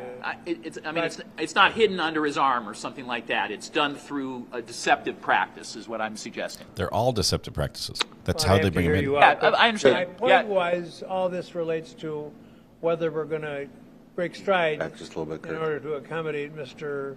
Hamid's schedule. And so far, unless he's going to be asked about his pending federal charge, he's certainly welcome to have counsel, but whether he's entitled to counsel is another matter altogether. Okay. So if it's going to be any kind of a significant weight, I'm not terribly excited about it. The only reason I'm bringing it up now is because I think Mr. Ahmad could be secured if he was given notice. So the only reason I bring it up this morning is so that we don't get to a point where we're there at 2:30 or 3. Again, I think there's a significant difference between the phone calls I'm hearing and what the report from the investigator is, but that's just my opinion. Clearing their throat into the mic. And so if the court feels that he doesn't need any kind of counsel in those kind of moments, okay. So I don't want to do Judge. I'm just asking for any guidance the court wants to give me on what to do. Judge, I'll be handling these witnesses, and I say witnesses because there's two actually, and I walked in late, so I don't know if you talked about recalling Mr. Washington. I didn't, but the subject was mentioned. Okay. It was talked about. Okay, so that's happening. As to Mr. Ahmad, I called him weeks ago. There was long delays, but finally he said, yes, go ahead and interview Mr. McAtee. So we did. And that was very recently, like in the last week, I think. And so he was fully on notice about, because he wanted to go visit Mr. McAtee before we interviewed, which is absolutely proper, and he did that. And then he said, go ahead and interview him, and we did, and we generated a report which flatly contradicts Mr. Washington's testimony, in addition to some other items which I agree with Mr. Gravely. We should probably air out with the court before that testimony to make sure that we know the parameters. But the whole jail call thing, I literally just got minutes ago. So, but from the summary I was given, it doesn't sound like there's going to be much there in terms of impeachment. But if there is, there is. But both of these. We've written both of these individuals. They're both queued up and ready to go. And I will call Mr. Ahmad myself to give him a heads up about, what time there might be if he wants to be here. That's not the state's job to do that. Generally, when I represent somebody that's testifying, I try and be there in court with them in case there's, anything that, especially when they have a federal case. So I don't know how that's going to play out. We might not even get to it today, Judge. If we keep talking about it, we won't. Okay. Well, then yes. I just wanted to heads up about how this all played out. So okay. The bottom line is this. I'm certainly not in any way suggesting that Mr. Hamid would not want to be here, nor would I suggest that he shouldn't be here or that his client shouldn't want him here. That's all fine. The point is, sometimes Mr. Hamid is hard to get a hold of, and you referred to that yourself. I don't want this jury has already been prevailed upon to a great extent, and I don't want to extend their stay here longer than necessary. So someone should call Mr. Hamid in the next hour or so and alert him to the fact that when and if his client is within about an hour to an hour and a half of testifying, he's going to get the call, and we're not going to wait. He has to get in his car and come. And also, as I indicated, unless there are unique circumstances, he can be impeached on the fact of, well, you know the rules. We have his the fact and number of convictions. We work with in rare instances, pending charges. If there's any kind of a deal, then of course on the pending charges. Deal in consideration of the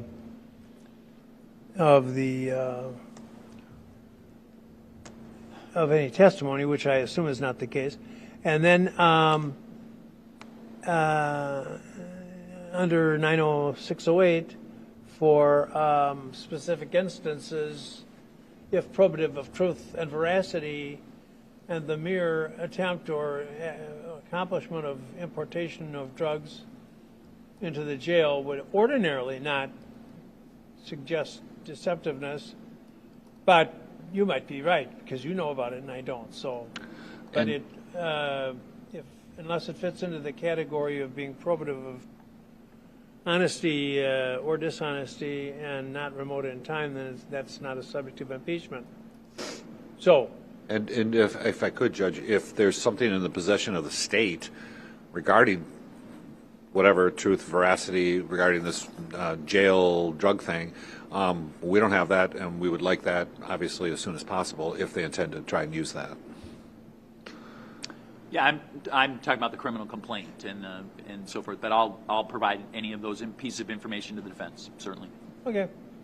Anything else? Yes, just more of a matter of business. I have a federal case that they need me to call in at 10:30, so I was just hoping, I know we're getting a later start, but if we take one of our 10-minute breaks at 10:30, so that I can have that phone call.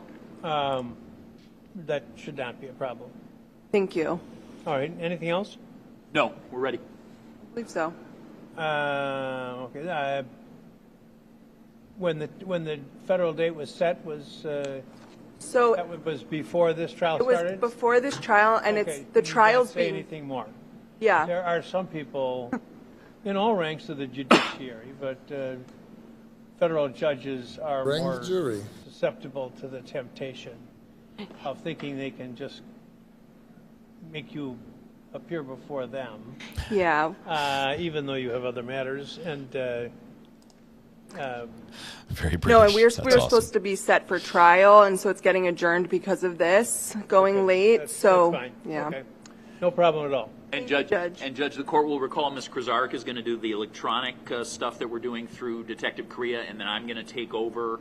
We're not going to do any intersection. There won't be a back and forth, and then I'm going to take over and talk about the investigative piece. All right. Okay. I have a better handle on electronics. Yes, you do. Oh, very good. All right. I'm going to call the jury.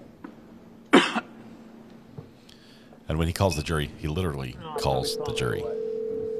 No. That or he's ordering pizza, one of the two. Would you come down, please? We have not seen the courtroom yet to see who is there, but it does look rather bare. Nobody wants to be there right now, apparently. Waiting to see what the judge has to say. Let's see. Would you come down, please? Let's take this one.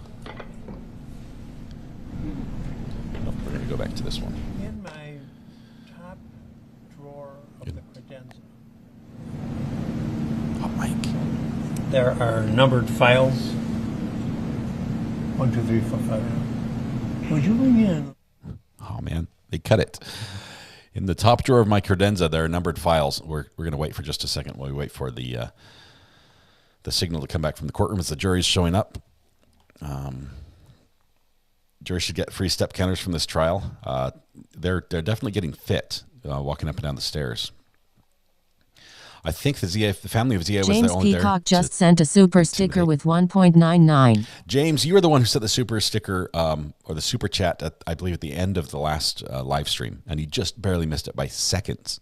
And I apologize for that, but thank you for that and this super sticker. Looks great. I love the cape. It looks great. Thank you so much. Very British. You'll be addicted to this channel soon. Thank you very much. I love that you're here. Good morning, Brandy. We just heard you dropped another video with the a story about or the summation of the daughter's testimony. I can't wait. I'll probably watch that on lunch. I'm super excited to see that. You did a great job on day 9 and 10 on those videos. Let's continue with the state's case, Ms. Kazar. The state calls Detective Korea to the stand. Would you bring my flask that's in file number 1? I swear the testimony you are about to give in this matter will be the truth, the whole truth, and nothing but the truth, so help you God. I do. Please be seated.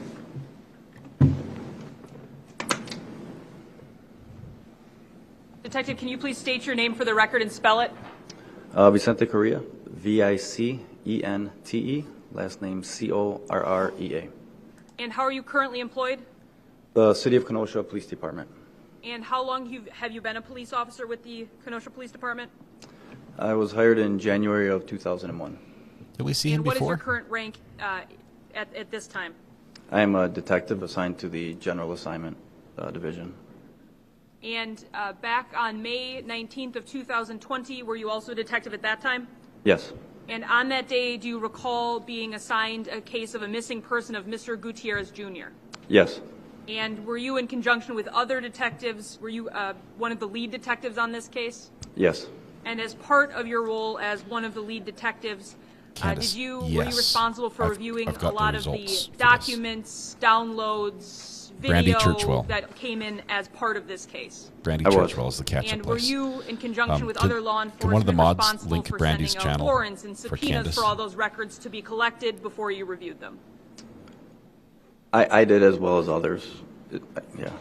And so as part of your investigation, when the defendant was taken into custody, were you aware that he had 2 phones that were taken into custody with him at that time? I don't recall if I was notified immediately of that, but at some point, yes, I was. And you've been in court, obviously. Were those the 2 phones that were shown to Ms. Beecham, the ANS flip phone, which previously was testified to being 262-689-3585? Was that one of the phones? Yes. And then the Moto G6 smartphone, which is 262-674-0529? That's why it looked familiar. Okay, thank you, And as Casey. part of this investigation, were those devices downloaded in the way that Officer Morton testified to yesterday? Yes. And are you familiar with the appearance of Celebrite reports that are generated as a part of those downloads? Yes, I just want to back up to the previous question. The flip phone, I don't recall if that was actually like downloaded versus a manual download. I don't know if like a full type of extraction. I don't recall because of how old it was. I don't know if he was able to do a full extracting, so it was more of a manual type one, I believe. So whatever download was able to be done was done on that flip phone? Yes. And I'm going to approach. Detective, can you make sure that TV is on? You had good luck doing that the other day. Need good luck. Here we go. Abby, thank you for linking this. If you need to catch up on this trial, if you're lost in any of this, Brandy Churchwell has a channel, YouTube channel, where she does some amazing, very quick synopsis, where she can catch you up on 4 days in about half an hour. She's also, I think she's got 3 videos now on this trial that will really get you up to speed with what's happening and get you up to where we are today. I highly recommend it. Highly recommend. She does a fantastic job. It's entertaining as well. She's really good at putting that data together.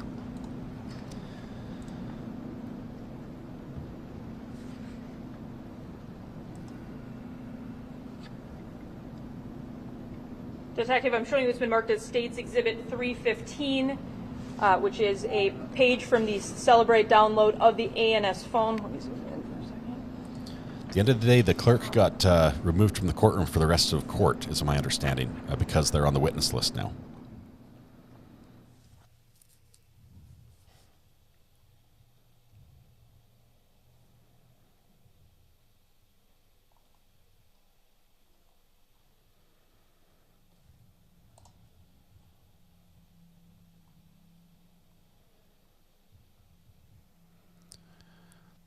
We're doing a full-on rat tail today. Just a poor attempt at a man bun. Possibly the defendant was a bit rushed in his preparation this morning. On this document, do you see on 2/12 of 2020 where it says an image was taken, image 2020-02-12 at 9:53:27? Yes. And I'm going to show you now what's State's Exhibit 42. Was that this picture that was recovered from his ANS cell phone that we've shown multiple times during this trial? I remember this one being on, or this photo being on the ANS. I guess I can't say 100% that was the actual image number, but I do remember that coming from the ANS phone, yes. I don't think he's shackled. He's been unshackled every other day.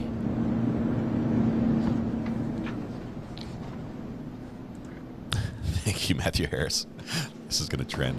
Sadie's in the courtroom. That's so we Sadie talked, right as there. part of this case, there was also then the Motorola G6 phone that you'd previously testified about. I'm going to show you State's Exhibit 311. Oh, audio guys are killing us this morning.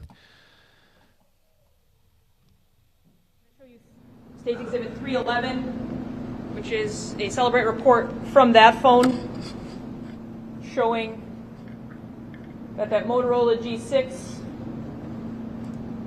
first had activity after being activated on March 1st of 2020. Is that consistent with your investigation in this case? Yes.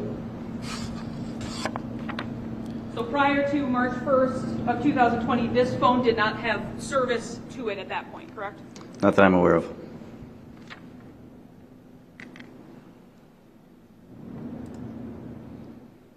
Sadie's not making any movements. Now, No hand signals from her today. April 2nd of 2020, I'm going to hand you what's been marked as State's Exhibit 301. We do polls. We don't do polls on guilty, not guilty until after the defense is done with their presentation. We like to reserve judgment, although you can make up your mind at any point, as you're entitled to. Mud should send in your mud pick into Discord. Which are web history searches from the Motorola G6 phone. Thank you, One Man's Pickles. Starting April 2nd, 2020 at roughly 6:56 a.m. Is that accurate? Yes. And is it accurate that that first search on the top at 6:56:28 is for Amber Connect Magnetic GPS item Tracker Black AMB362XLG from Best Buy? Yes. And then roughly 13 seconds later, another search is done. Spy Mini GPS Tracking Finder Device Auto Car Pets Kids Motorcycle Tracker Track. Yes. Then roughly 30 seconds after that, GPS tracking car charger, USB charger, and tracker with live audio. Accurate? Yes. Then at 7:01, Qubit GPS tracker, micro-sized GPS tracker with live audio. Yes.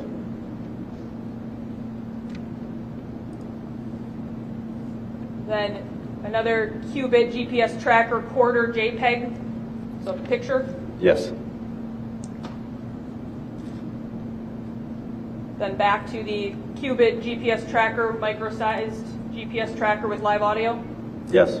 Then at 7:03, mobile 200 GPS tracker with extended battery and live audio monitoring. Yes. Then at roughly 6 minutes later, 5.5 minutes later, links up mini GPS tracker, GPS tracking system. Yes. Are these websites he's visited? I missed the intro to this. Or connections the phone's Then made. at 7:10, magnetic mini GPS voice recorder for vehicle, car, person location. Yes. 7:13 a.m., mini real-time portable GF07 tracking device, satellite positioning against the vehicle, person, and other moving object tracking at Walmart.com. You can get anything. Did you say 7:13 or 14? 7:13. Well, 7:13. 7:13. Yes. Okay. Then 7:14, Spark Nano 7 with magnetic water-resistant case for car, truck, or fleet vehicle. Yes. Then 7:14 a little later, mini real-time portable GF07 tracking device, satellite tracking. Is that accurate? Yes. 7:15, 4G LTE Eon 4 long life GPS tracker for covert monitoring of teen drivers, kids, elderly, employees, asset, warehouse, tracks indoor and outdoor at Walmart.com. Yes. At Pincus, unfortunately, no cameras caught that. They occurred off camera, so there's no video available of that. 7:15, another Walmart.com tracker. Is that accurate? Yes. 7:19, Moto Mini GPS tracker with 3 satellite positioning systems. Yes. Then 7:36, so about 17 minutes later, a website for top 10 best mini portable GPS trackers in 2020. Yes. So he's 8 minutes doing later, a thorough at search for the best tracker on the web. GPS tracker with voice monitoring, VJoy car GPS tracker. This is a web history we're looking at on his phone, I believe. Wi-Fi spy mini digital voice activated recorder, GPS tracker, audio recording bug. Yes. 748. Spy digital voice activated recorder, mini hidden audio recording device, 16 or 32 gigabytes on eBay. Yes. And 751. Links up mini GPS tracker tracking system. Yes. Then 751 GPS vehicle tracking for fleets and assets. Yes. And then 753 mini camcorder locator X009 GSM and a whole bunch of other numbers. Yes. And then 754 world's longest lasting GPS spy tracker at Walmart. Yes. Page 4. At Walmart. At 7:54 a.m., I got you GT 120 USB GPS travel and sport logger. Yes. 7:55 4G micro-sized GPS tracker, GPS locator online real time. Yes. Look at the last one. GPS tracking device, GPS location store. Yes. And then 7:58 original real time wireless listening device mini activated recorder. From Wish. Yes. And those searches all occurred on the defendant's G6 from 6:56 a.m. through 7:58 a.m. Yes. A full hour of research on trackers on a phone. Can't wait to watch it on break. Did you ultimately end up subpoenaing records from Amazon regarding purchases the defendant may have made during this time period? Yes. And when you received those records, did you see one of note on April 2nd that you thought was relevant? Judge, I'm going to object. I was not provided notice that these certified records would be introduced at trial. That was the subject of my motion in limine.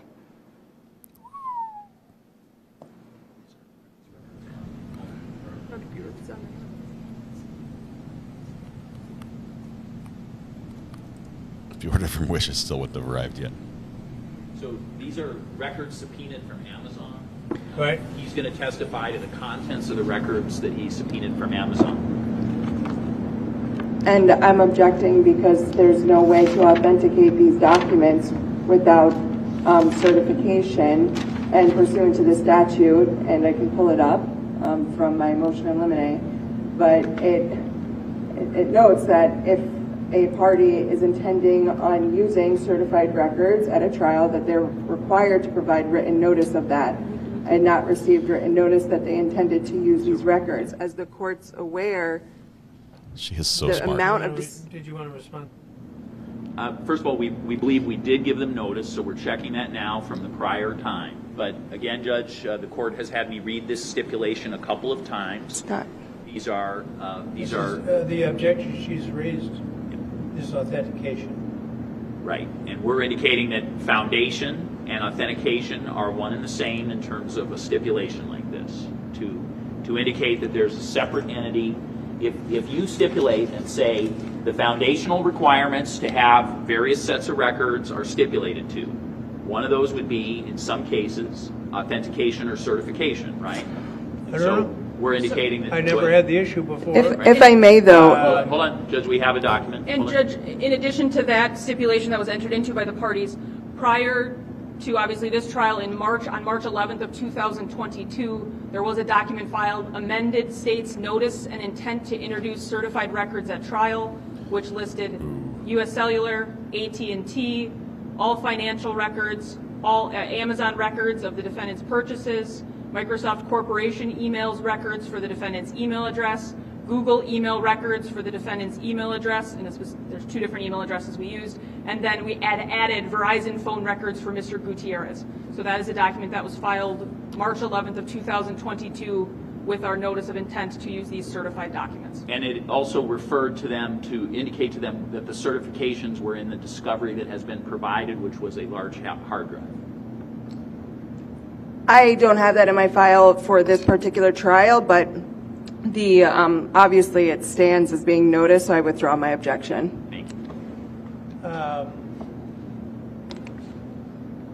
There's nothing to rule Does the on. court want us to tell you where that document is? The frequency with which these claims are made that discovery was not given is very concerning. I didn't say discovery wasn't wasn't you out. given. This happens in a lot of cases with a lot of lawyers. There were some cases some years ago, a number of years ago, quite a few years ago, where there was some faulty information got sent up to the Court of Appeals from another proceeding in another court, and ever since there are wild accusations that are made in here. If you didn't get something, you'd better be sure that you didn't get it. Judge, that's why I said I stand corrected. That was filed a very long time ago, and I withdrew my... I have to say. Go ahead. You want me to repeat the question? I believe it was if I got Amazon records. Yes. Yes, I subpoenaed Amazon for the records. And was there a purchase specifically on April 2nd that you thought was of note for your investigation? Yes. And what was that purchase on April 2nd, as best you can recall? It was for 2 GPS tracker devices. So I'm going to show Wish you first or what's Amazon, marked I as guess. State's Exhibit 50.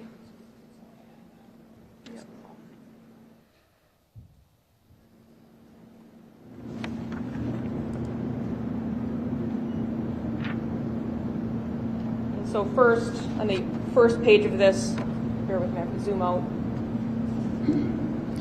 It's just this how the subscription info comes up for you regarding the records you were provided. Yes, so on the right side just comes from Amazon. Right side is our case number. On the left side is on the top is their case number. Then the account information, the email address associated with that account, and then the purchases from the time frame, the address history as well. And per your investigation, was this 6813 West Highland Road address associated with the defendant's residence at the time of your investigation? Yes.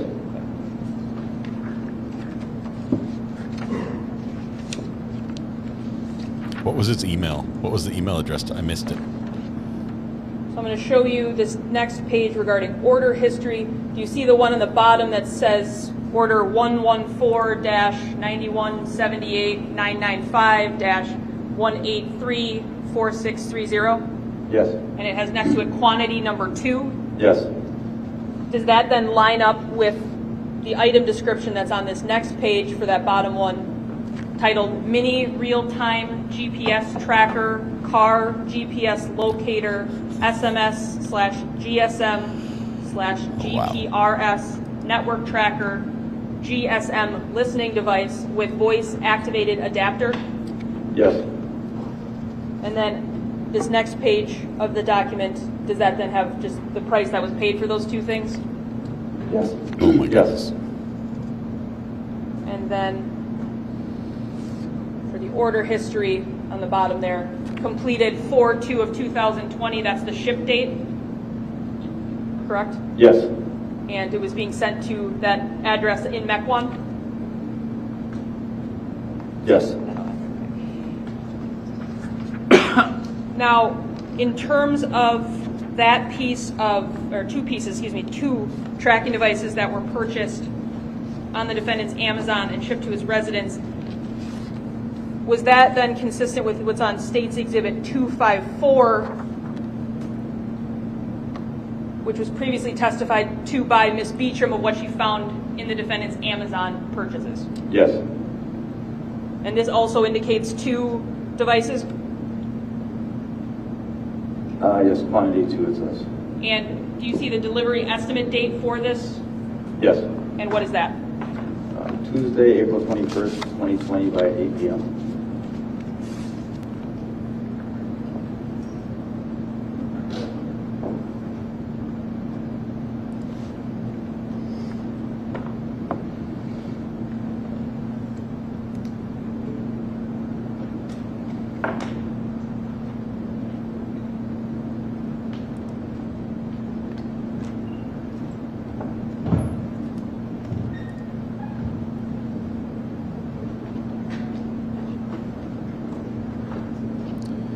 Okay, so she, per agreement, the female assistant DA is going to handle the technical questioning. As the feed just drops there for a minute. Sorry about that. We're going to switch to this one if that happens again. I'm going to switch now, as a matter of fact, in case it does. A little more color in their cheeks here on this feed, but it doesn't have the dropout issues. So the female district attorney. Nicholas and Marcus, States Exhibit 302. Let me turn this one off here. Hang on. So we're going to have a little repeat right now.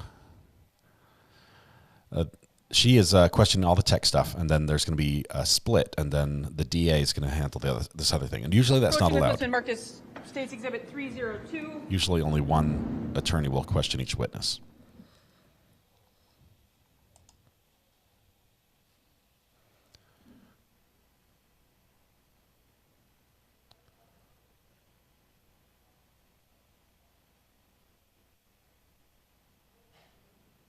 History from the Motorola G6 phone of the defendants from starting April 19th of 2020. At 6:19 a.m., is that search for fitness and exercise equipment, best price guaranteed at Dick's? Yes. Then moving into short while later, a similar... Judge, I'm going to object to relevance as to Mr. Anderson's seemingly routine purchases back in April. Goes to the allegation that he had a back problem that was impacting his ability to commit this offense. His routine orders of trackers. Well, does the purchase of exercise equipment of unknown nature more or less likely, something along that line? The defense has indicated through a couple of witness in cross that he had a back injury that caused him to be limited. We're indicating it did not cause him to be limited in the sense of being able to conduct or be interested in exercise equipment. But some exercise equipment is considered therapeutic for unspecified back so it could help the defense. And Judge, this is also just a search, like a web search. Correct, and then we'll have the Amazon purchase of equipment as well. Yeah, I just don't see how any of that's relevant. Well, why don't we skip ahead and see what was purchased? Because there are things that you might employ to improve your back. So we're going to skip the foundation and jump straight to the evidence. You would call fitness equipment? Well, I wouldn't be able to get up, I'll tell you that. But, I can move on to it.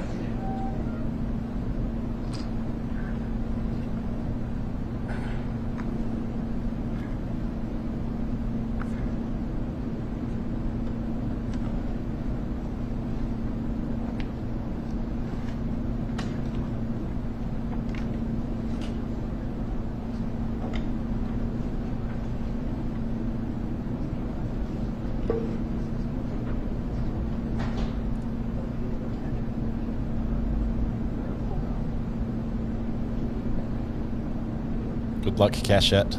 That's a crazy morning.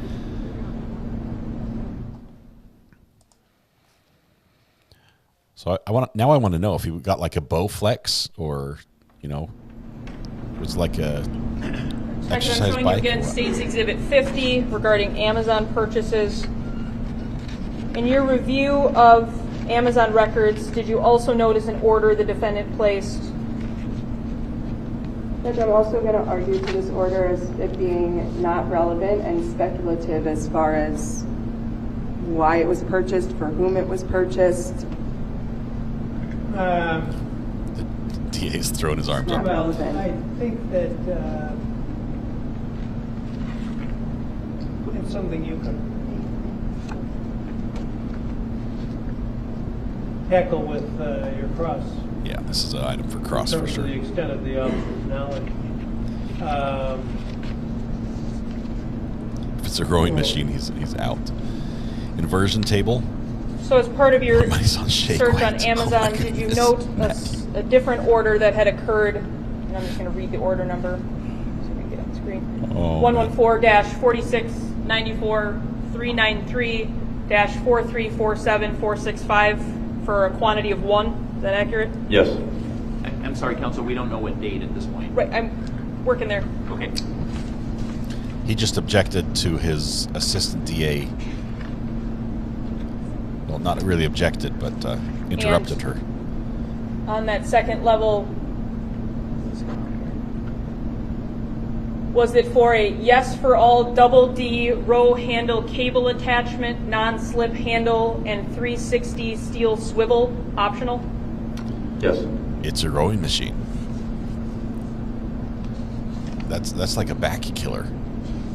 And according to these records, did that ship out on April 30th of 2020 via priority mail to the defendant's Highland Road address in Mequon? Yes.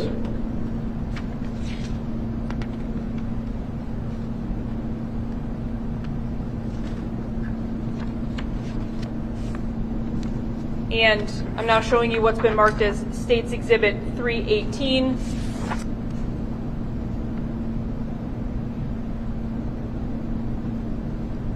Given the description as read out loud in court of double D handle cable attachment non-slip, is this appear to be the item that was ordered on that date to the defendant's residence? Yes.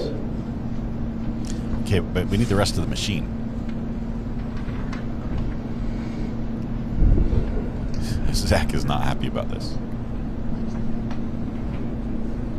It's like, I use that for my bonfire. That's what he's saying. That's how I start my bonfire. I don't know what he's talking about, but he's not happy about this testimony at all. Need more lip readers in the house.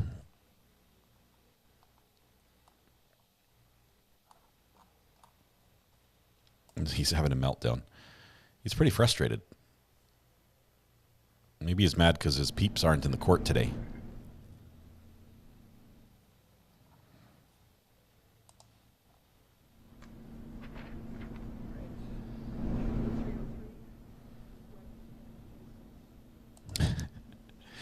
Sixfold, what made you think that? I'm next going to show you State's Exhibit 303, which is web history from the Motorola G6 on April 22nd of 2020 at roughly starting at 7:34 a.m.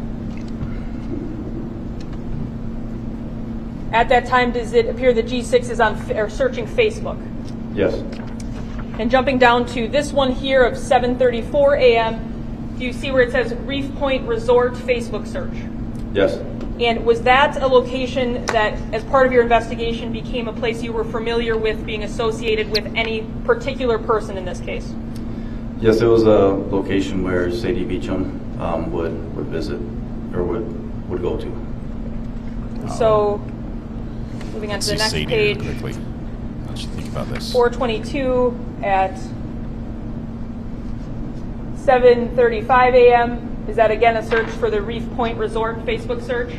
Yes. And then at 7:36, another search in that same general area? Yes. Sadie's there, yep. 7:37, same thing? Yes. And going down here, at 4:22, does it appear that, I'm sorry, on 4:22 at 7:50, are the searches now appear to be specific people? Yes. So a Spencer Knodl, K-N-O-D-L, a Dan, same last name, Sam Hagedorn, and then back to Dan Knodl. Yes. And these are all searches on his phone? There's so much eye contact between Zach and Sadie moving on in to this trial. 4:22 at roughly 7:51. Is he now searching Sadie Jane? Yes, here's the next three. And who in this case's Facebook profile, if you know, was Sadie Jane? Sadie Beecham. And then 7:52, there's some mobile uploads. Is that accurate? Yes. These are her friends on Looking at Facebook. Sadie Jane again. More mobile uploads. Yes. And then looking at Sadie Jane again. Yes. Before looking at Dan Knodl again. Yes. And then the Reef Point Resort again. Yes. Okay, guys, check this out. We're going to take a look at Sadie. Oh, my goodness. I don't think she knew this. Wow. Wow. She's, I think she's finding new depths that he stooped to in the stalking. All right, now approaching with State's Exhibit 306.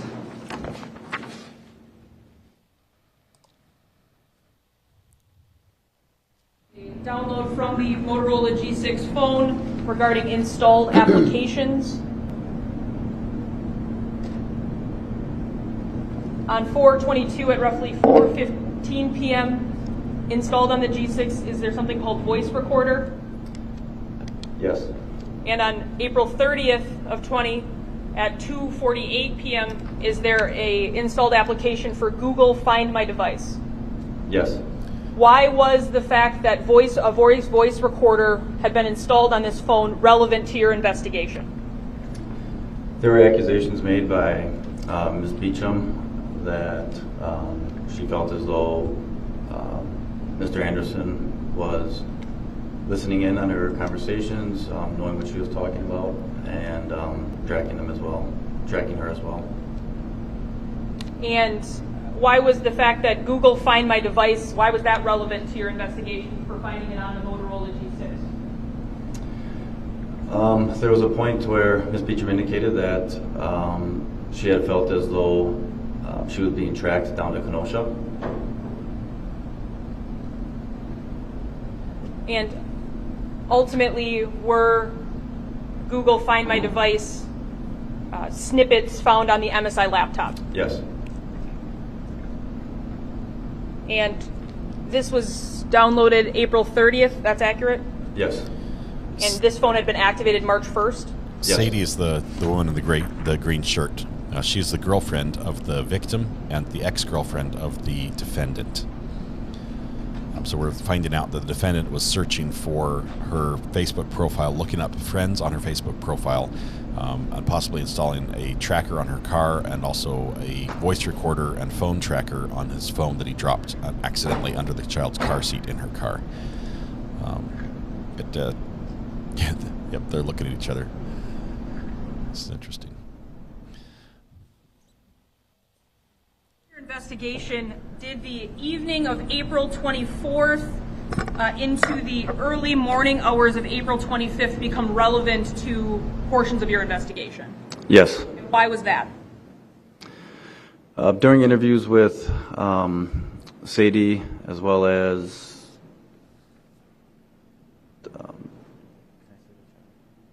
the child? And the daughter in common, with the defendant and Ms. Beecham, they had both had indicated separately that at that night, Sadie had, Mr. Gutierrez was actually at her residence, and there was a point in time that night that her doorbell rang, which would have been the early morning hours, and she had observed a dark black vehicle that basically speed off from the residence, and she believed that that person was, or that vehicle belonged to Zachariah, or the defendant, sorry. And Olivia had also provided information to us on the evening of the 19th when we first interviewed her that she was with the defendant at that time, and they actually did go to the residence, looked through the windows. They had a phone with them, and that the defendant was recording at that time. Thank you, Tish, for the 5 memberships. Previously been marked as State's Exhibit 307. Carolyn Hakes, Julie Robinette, CG in Texas, Samantha Taylor, and Stephen Lee. Stephen Lee is the friend of the program who designed our mouse pad. This is concerning phone contact between all received memberships. ANS flip phone and his Motorola G6 phone, so between his 2 phones. Directing your attention to page 2 of this document, about halfway down. You see on April 25th of 2020 at 1:50 a.m., a text that comes through that is the following, and this is from his ANS phone to the Motorola G6, BAZT26. I can zoom in if you want. Yes, thank you. Yes. And Is that string of 6 characters relevant to this investigation? Yeah, so that is the Colorado license plate, which was on the Ford Explorer track vehicle belonging to Mr. Gutierrez. So let me pull up State's Exhibit, from State's Exhibit 1, picture number 1.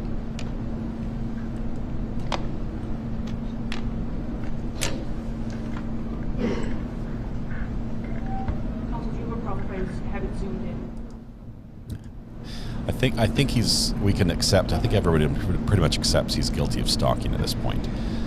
I still want to hear what the defense says about that, but direct your attention to the screen. It doesn't look good for him. Let's put it that way.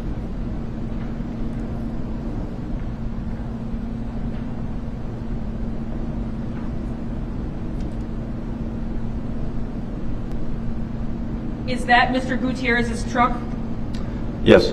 And does the license plate reflect BAZT26, consistent with the message between the defendant's phones? Yes. We've made some fake bingo cards and some play ones. We haven't actually sold or distributed bingo cards in this trial, but we might for the next one. We might do that.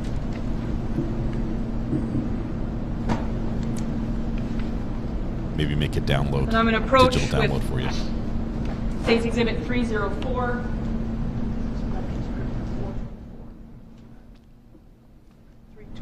This is 304.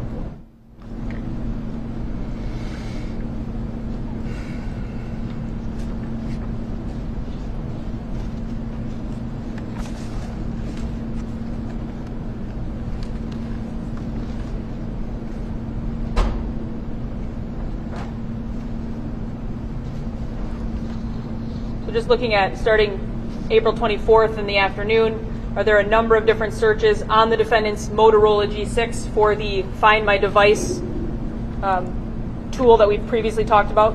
Yes. So going down to now 4/25 of 2020 in the early morning hours, 1:13 a.m. Is there a search for run a free license plate lookup and car plate number search on InfoTracer? Yes. Is there then a search that's done for BA, looks like 7Y26? Yes. Then run a free license plate lookup search again on InfoTracker? Yes. Then on page 2 of this document, free Colorado license plate lookup? Yes. Did anyone in this case have a Colorado license plate that we should be interested in? Mr. Gutierrez. And then at 1:15 a.m., license plate record search? Yes. 1:16 a.m., once again, free Colorado license plate lookup? Yes. Then a search for search Colorado license plates for free? At Yes. 1:16. Then reports for plate number, once again, it says BA7T26 in Colorado, United States? Yes. And then continued searches for Colorado license plate lookups? Yes. Then do we show on page 3 of this, or the third page of this document, at 1:18 a.m., Department of Revenue motor vehicles? Yes. A couple of searches there, and then vehicle record searches, Department of Revenue? Yes.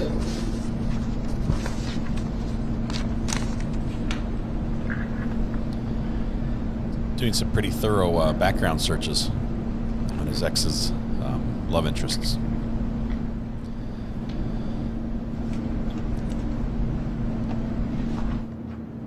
Glances over at Sadie.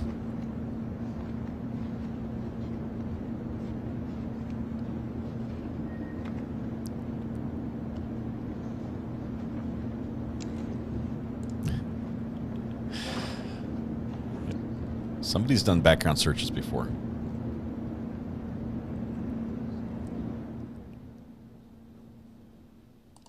Janet, welcome. Good to have you here. Thank you so much. As part of this investigation and going through the phones, were there also image results for some of these Google searches that he had been performing on that website? There was.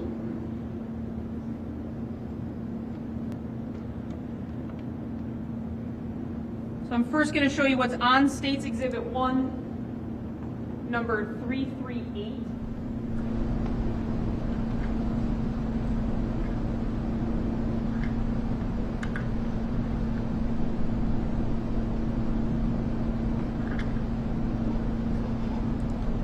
And is this a Colorado license plate lookup Google search that was recovered from his phone? Yes.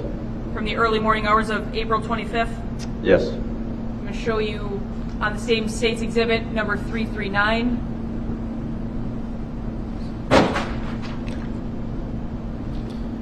The judge just dropped all his filing. Is this another search that was done in those early morning hours to the specific Colorado DMV? Yes.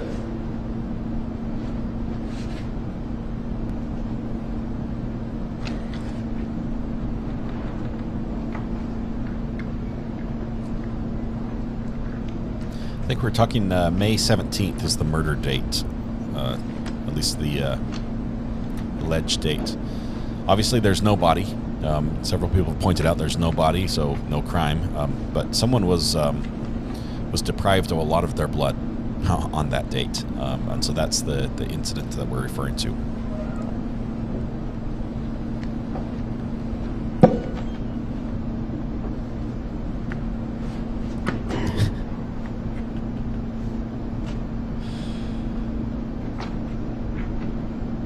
With what's been marked as 314.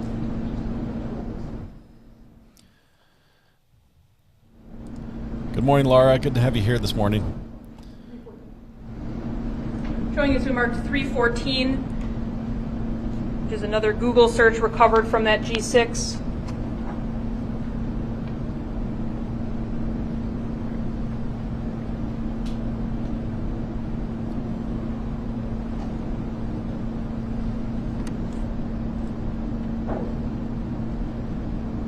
In the early morning hours of 4:25, was there this Google search for Eugene, was typed in as Payerson? Correct. That returned results for a Eugene Patterson? Yes. And in this investigation, was there anyone with the name Eugene Patterson that you found relevant for this to be a piece that you were interested in? Yes. So that was the stepfather of Mr. Gutierrez.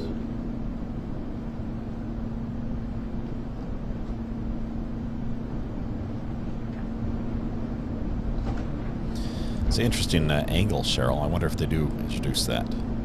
It's still creepy a little bit, but somewhat more acceptable to track your own kids than your ex, maybe. So, showing you what's on State's Exhibit 1 as number 323.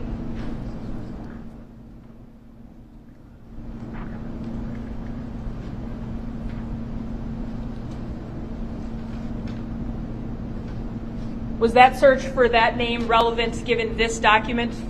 Yes. And what is this document or picture to the best of your knowledge? So this was a photo that was taken from the ANS cellular phone, the flip phone. And as you can see on the, I guess it'd be my right, the name of Eugene W. Patterson Jr. As long as the signature. And then also on there is the address to Mr. Gutierrez. And during your investigation in this case, was Mrs. Patterson able to provide to you what she believed this full document to be in respect to this case? Yes. I'm going to show you what's previously been marked as States 225. Is this a copy of what Mrs. Patterson had presented to you as what would have been in Mr. Gutierrez's car during that time period? It is. I don't know if it was provided directly to me, but ultimately, yes, I did see it and knew it was from her, which she had provided.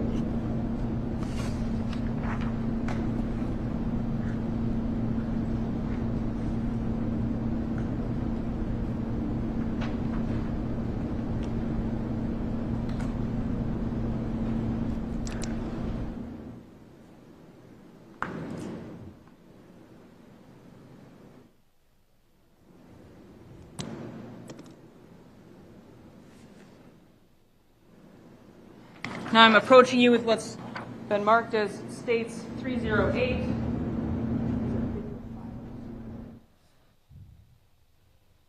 A sixfold, I think you're referring to those searches where you're looking for a gift, like a birthday present for a spouse or something. Is that what you're talking about? Video files that were observed on the defendant's phone, April 25th, 2020.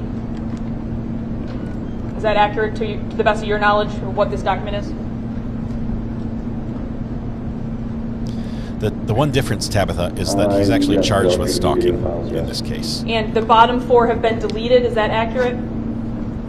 Yes, in the upper right you see the deleted column, and then the 4 on there are all marked yes, yes, yes, yes. And were video files with those same names later recovered on the MSI laptop, if you're aware? They were. So the 4 that have been deleted from here had been transferred to the MSI laptop? That I don't recall specifically. Now, the top 2 videos, you've been in court obviously this whole time. Were those the 2 videos that were then played for Ms. Beecham regarding the overnight hours of April 24th into the 25th? Yes. And those videos were recovered from the Motorola G6 phone? Yes.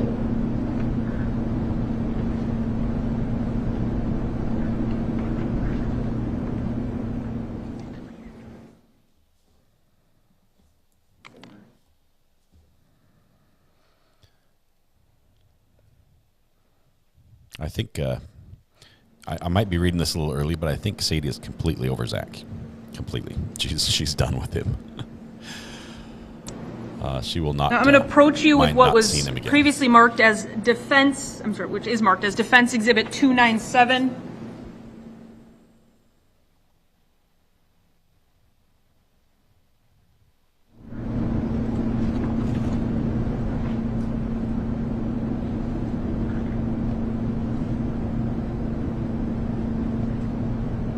Now, Detective, you were present in court yesterday when Officer Morton was testifying regarding this highlighted top one of, which says timestamp of 4/26/20, 9:29:52 p.m., where it has the coordinates being at the defendant's residence?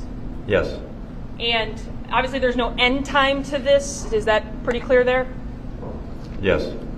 So, in terms of, obviously, Officer Morton testified regarding location data versus physically being there. You were here for that? Yes. And so he said he couldn't actually say that that's where the phone physically was. Correct. So I'm going to show you State's Exhibit 320, which I don't know if you see this one.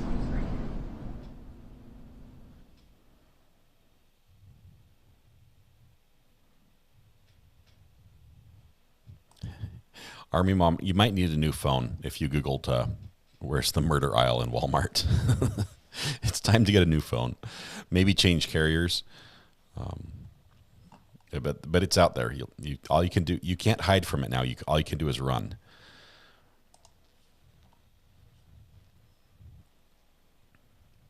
Yeah, this is going to prove the stalking charge he's facing in this trial. And that's what, just like in Alex Murdaugh's case. So when Officer Morton testified, he talked about if you had looked up a location, it could give you a location, but you wouldn't necessarily be there. Is that accurate? Yes. Okay. And to your knowledge, Mr. Gutierrez Jr., because these are from his phone, he had his location data on all the time? Quite often, yes. Okay. And so I'm going to show you State's Exhibit 320, the second page. Sorry, I was saying similar to Alex Murdaugh, focused on financial. In that case, Alex wasn't charged with financial crimes. This one right here that says navigates. So that is the same coordinates that showed as Mr. Anderson, the defendant's residence, for just the time period of 9/29/52. Is that accurate? Yes, and the address is, I guess it'd be so you have the coordinates, and then to the right of that, in that column, it says Highland Road, 6513 Mequon, Wisconsin. 6813 Mequon? 68, sorry. And below that it says source is Waze? Yes. What is Waze, to the best of your knowledge? It's like a driving or a GPS type app, so you can punch in an address, and it's similar to like a Google Maps or that you use for traveling. So if you were searching for an address in something such as Waze, that's a way you could search for a physical address? Yes, you could use that app, yes. Okay.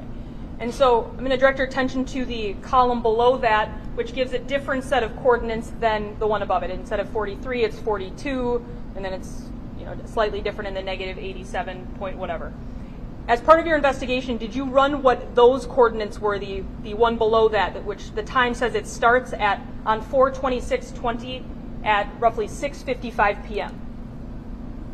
That's correct. And did you run those coordinates through the map program to figure out what that location was at 6:55:07 p.m. that night? Yes, that was Mr. Gutierrez's address. Okay. And so on the vast majority of these, except for the one above it, there's also an end time that's associated with the location date. Is that accurate? Yes. So on this one that we're talking about, where you've indicated number 7 there on the left, that those coordinates are Mr. Gutierrez's apartment. Sorry, Carmen. Do you see that then there's an end time to that? So that the start time of that data says 4/26/20 at 6:55 p.m.? Yes. And the end time says 4/27 of 2020 at 7:22 a.m.? Yes. So in terms of your knowledge of cell phone downloads, from 6:55 p.m. on the 26th through the end time of 7:22 a.m. on the 27th, where was that phone located at Mr. Gutierrez's residence?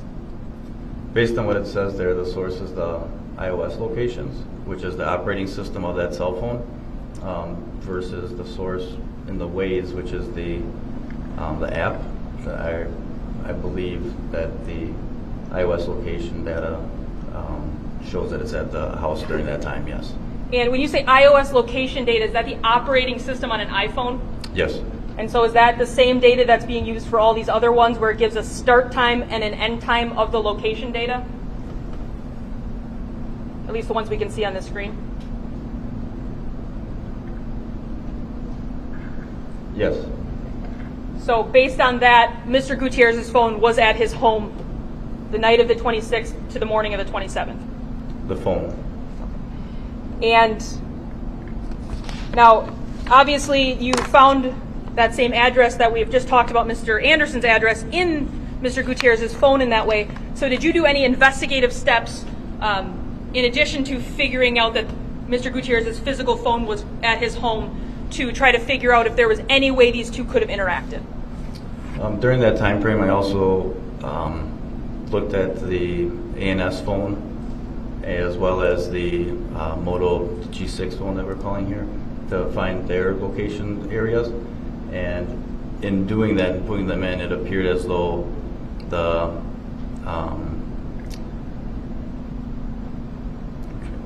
one of the phones was at a location out in Thiensville area, and then the other phone was about 9 miles to the west of that.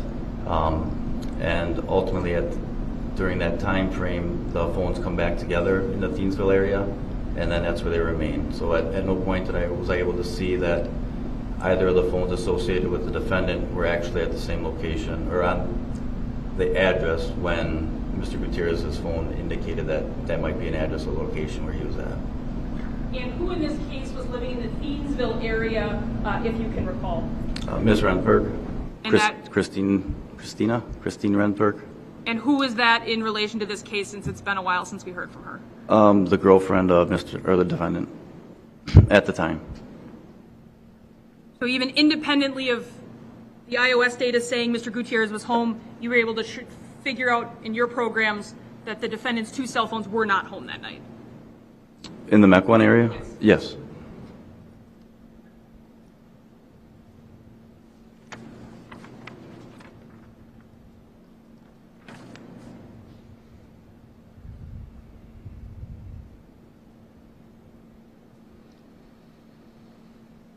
This is interesting.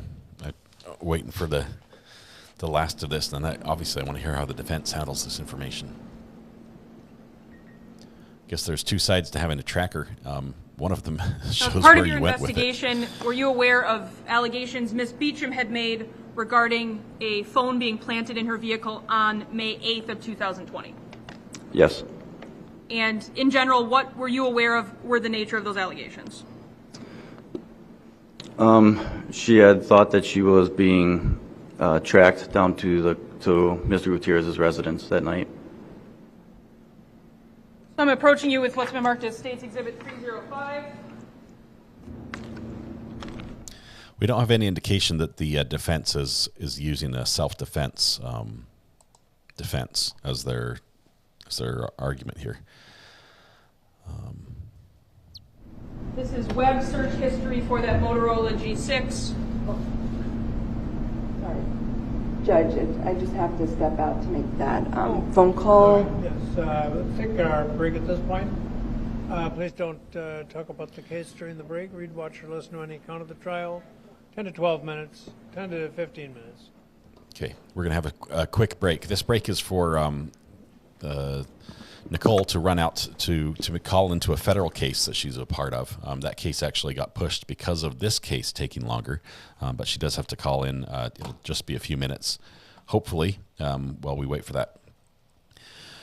Let's see. We can either do an open phone and let you guys share your family-friendly opinions regarding what we've heard so far, or we can try to summarize what's happened. If you've had questions about the daughter, because yes, the daughter's testimony did sort of abruptly end yesterday, depending on what you were able to watch and how much you were able to see.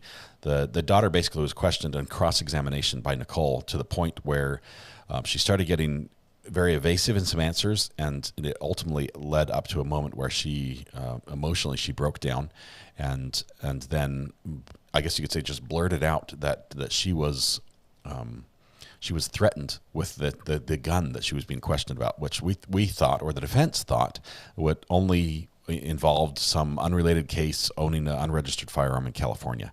The daughter basically says it wasn't just in California. There was also a time it was here in Wisconsin, and eventually she comes out and says, I was threatened with that gun. And the judge's eyes are huge. Everyone's like, whoa. The defense says, I moved to strike. That judge said, whoa, you can't do that. You can't ask the questions, and then as soon as you get the answer, say, oh, I don't like the answer, strike it. And so jury gets sent out. And it was just... It was a moment where I think we got very close to mistrial again, and eventually the two sides just agreed to move on, which they had done one time previously that day, where everything had blown up and we thought the whole trial would come crashing down around our ears, and they just agreed to move on and said, oh, all right, we'll just sort of pretend like it didn't happen type thing. The judge gave a little explanation, said that's not related to this case, even though not legally related, but arguably it might be related in the daughter's mind for sure about how she reacted and why she acted some of the ways she did in this case. But it's been crazy. So yes, at that point the defense said, look, we're done. We're not going to question her anymore. The judge had appointed a lawyer. Just grab a lawyer from the hall, bring him in, get the lawyer to talk to the daughter really quickly. I think the judge thought that she might be confessing to a crime or her involvement in a crime. I'm not sure how he went there, but that sort of makes more sense as to why the judge might have assigned her a lawyer on the spot. And then the lawyer consulted with her. I'm sure the victim's advocate went with her as well. But afterwards, both sides say, look, we're done. No further questions. And I don't think she even had to take the stand again. I don't think she was even on the stand. They just said, we don't have any further questions for that witness. And she was done. So yeah, and then all the craziness started with the court clerk saying when she said this, when the daughter said this, did you see what I saw? What Zach did, and the facial expressions he made and the words he was saying and things like that. He was clearly looking at the witness when he was doing it, and now that clerk has found themselves in the position of, now I'm a witness in this trial because I observed something that I can be questioned about. The judge says that they can question me on the stand, which means I have to take the oath. That puts me on the witness list. That means I can't be in the courtroom when other witnesses are testifying because the rule's invoked. And it just the circus just continued that way. And that's how the daughter's testimony ended. And that's why we didn't see or hear anything more from her at that point. And it was, kerfuffle is such a word, says G-Spit. Yes, that was a good word for that. Let's see. Kelly White says, Ari, do you think that Sadie knew about her daughter being threatened with the gun prior to yesterday? Kelly, I would say yes. The state knew about it, and so there's probably a good chance that they had talked to Sadie about it, about the situation. The state knew the background of what had happened and had made the decision because of the time frame when it occurred not to bring it up. But they sure didn't warn the defense not to go down that road. They let defense walk right into that and open the door. And then once the door was opened, they wanted to push and say, we want to, we can't just leave it hanging there. Right now it sounds like, the question that got them to that point. Nicole had said to the daughter, wasn't there a time you were interviewed? It was a CAC interview. It was, I forget what CAC stands for. I forget what it was. It was an interview for something else, right? And in that point, she was being interviewed, and she said, I need to find out if I need to talk to my mom before I answer that question, what I can talk about. And so she introduced this to make it look like the daughter was being coached by the mom, what do I say here type thing. And that's where she wanted to leave it. Defense is like, that's as far as I'm going. I just want you to admit that you, in an interview with police or with a detective, you stopped and said, I need to talk to my mom to see what I can say about this question. And then she wanted to leave it. Of course, defense says, we need more, and back and forth, and eventually the whole gun thing came out, and it blew up. It was crazy. I'm not sure if I explained that well or just confused you more, and I apologize if the latter is the case. But it was one of those things you almost had to be there to watch, because our jaws were just like, is this really happening? Just over and over and over again. William says, recovery after yesterday's fiasco in court. Can the judge make a ruling and ban all family members from the court for the rest of the trial? The judge really has free reign over his courtroom.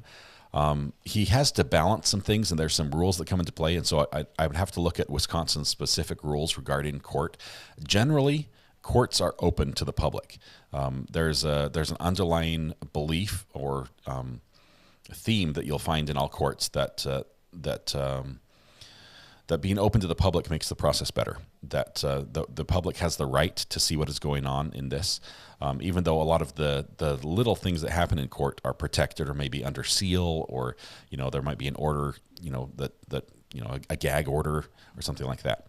But generally the public is able to show up and sit in court and listen and observe, and that's common pretty much across the United States. If something goes wrong in the courtroom, the judge's first priority is not to protect the public interest. And so if something goes wrong, if people being in the courtroom would cause a problem, would prevent the justice from moving forward, from the wheels turning, it could be a witness that just is deathly afraid of being in front of people. The judge might say, hey, in this situation, I'm going to clear the courtroom for this witness. Or, if there's some people in the courtroom that are being disruptive and causing problems, he definitely, and we've seen this in other courts as well, can say, you, out of the courtroom. We saw that in I think it was the Aaron Dean trial, where the judge swore people in, put them on the witness list himself, even though neither side was going to call him. He said, guess what? You're now excluded. You can't watch the court from in here, or you can't watch anything else. You're out. So the judge can make rules like that, but he can't just on his own say all trials, every court that in my courtroom is just going to be closed to the public. I only let in the people I want. He has some rules he has to follow that way. Great question, though. Thank you, William. Let's see. I do want to answer any questions you guys have, and if you do have a question that I can answer or that I can't, I'd like to ask someone who can. Try to flag me using my name, sort of like Richard did here.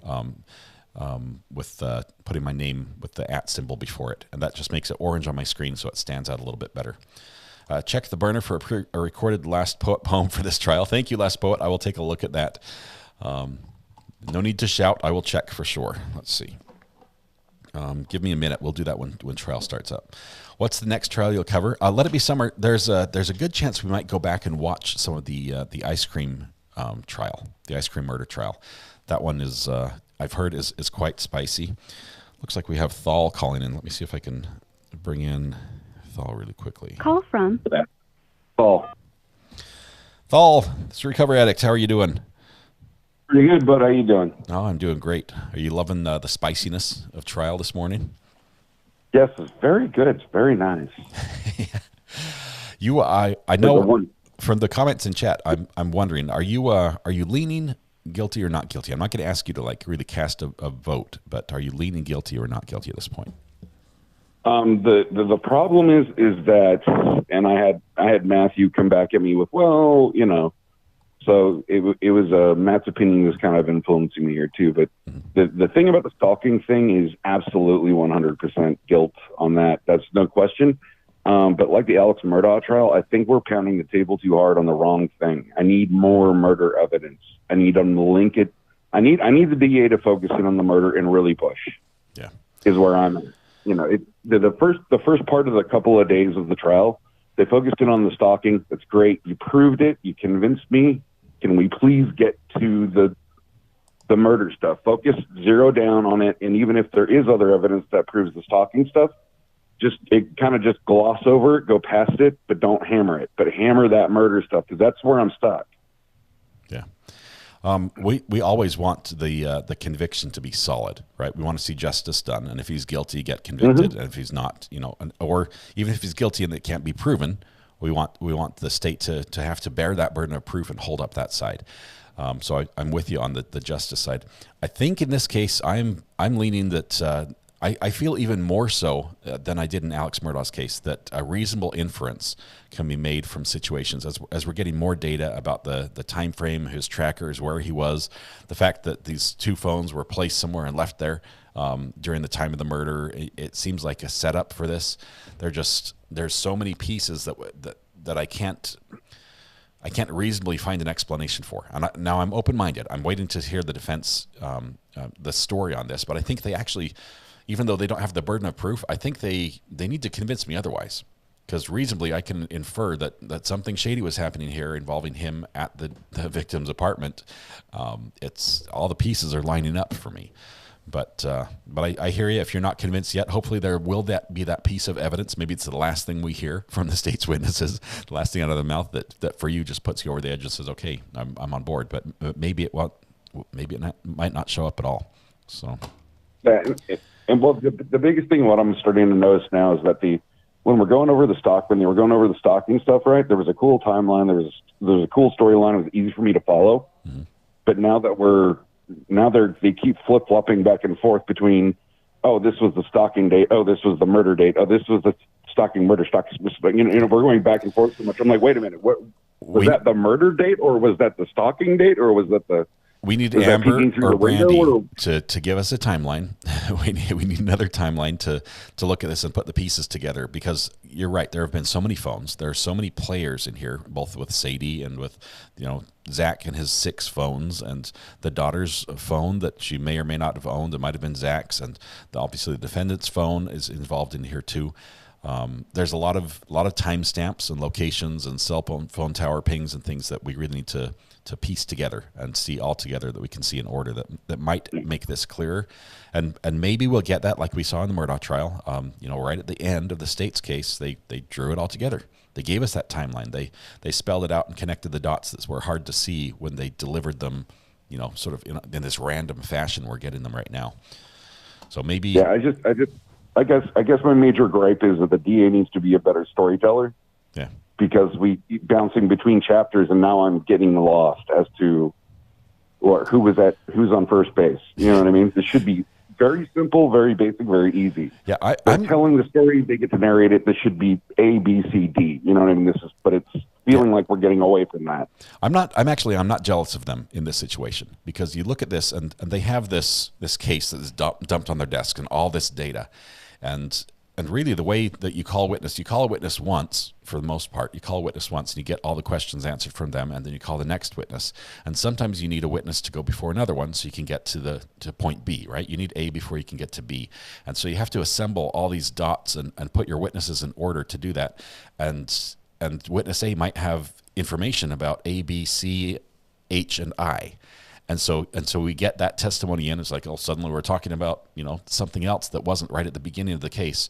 And it's because they have to get the order right to lay the foundation for the next witness or the next piece of evidence that they'll have to bring in. So it's a puzzle game. It is a game that I wouldn't mind doing.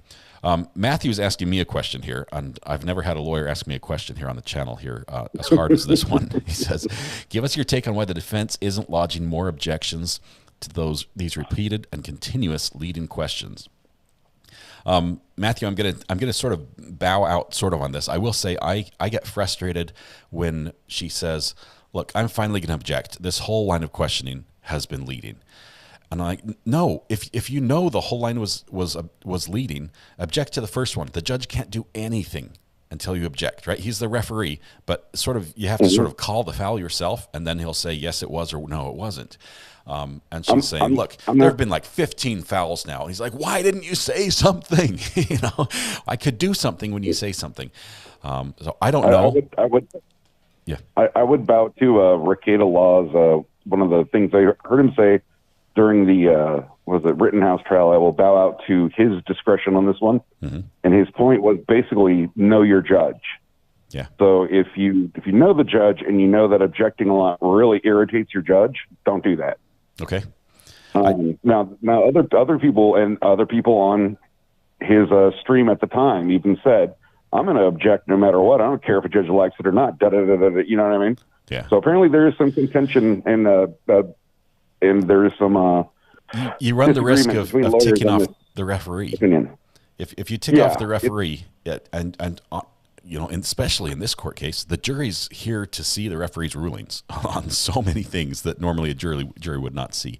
We saw that this morning when Nicole made an objection saying, "Hey, I was never notified of this." That's an objection with I'm pointing the finger of blame at the defense or the state because they had a duty to do this and they didn't do it. Okay, that's not just saying I object, I don't like where this is going, or I think there's a rule that would prohibit this. It's basically saying I don't like this and they're the bad guys. And she was wrong. She had been notified, and the judge came down on her and said, "Look, if you're gonna cry wolf, there better be a wolf." And so that might also be playing into why she's not responding or jumping up on this one. She's been smacked down just a little bit and told to get in her place. But yeah, well, and it's like I forget the massive YouTuber that's a legal person, the lady prosecutor. What's her name? Emily D. Baker. Yeah, Emily D. Baker. She said this during the what was it? The trial with Johnny Depp. There we go. Mm-hmm. She even said that during the Johnny Depp trial, as a DA, she said that you don't want to make the judge angry with you. So if you know so it's one of those things where, to Matt's question, it really, for me, in my opinion, from what I've heard from others, it just seems to really vary on, what that tactic is and who you can push, who you can't. You know what I mean? Yeah. So La Lee brings up a point, and I'm going to see if I can articulate this properly. La says she keeps making these types of objections to. She's looking for a mistrial. Think back to Alex Murdaugh and look at what the defense did in that trial. Think how many times Jim Griffin kicked the door open to allow Eddie to be brought in as a witness. I believe it was strategic on his part. He wanted the opportunity to have Eddie in brought in that way. I think he wanted the state to bring Eddie in because he knew what that would do to the case as far as confusion goes. Maybe some of these mistakes we're seeing from Nicole are a calculated mistake, where she's saying, I want this to happen. I think a mistrial might be good. Obviously, we talked to Matthew yesterday, and he said there's probably some of the evidence they got in this trial is just like, it's like a gold mine that just fell in their lap. Some of the things that people have testified to, especially the former employer that said, no, the carpet was ripped out of the van a long time ago. It's always been like that type thing. That evidence, you're not going to get that on a retrial. It won't happen. It's going to be patched up. They're going to fix that up, and you're not going to get that sort of testimony. And maybe this is their best shot. And my problem with the van thing was, the problem is I've worked in the crafts, I guess you could say crafts, but the skilled labor department for a long time with a lot of guys. And I don't know anybody that keeps carpet in their trucks or vans. Nobody does. They always tear them out. Yeah. They always tear them out and they put down, because the thing is that the stuff that can grow off of all the grease, mud, crap, and everything else that you track in on your equipment and yourself is just absolutely heinous. So yeah, you tear it out and you put stuff down like plastic mats, or you tear out, but if it's carpet or fibrous at all, yeah, you're going to tear it out. That's why when they said, well, this part of the carpet was torn out, I was like, yeah, he's a crafts dude. So yeah, that's normal. Yeah. He'd do that.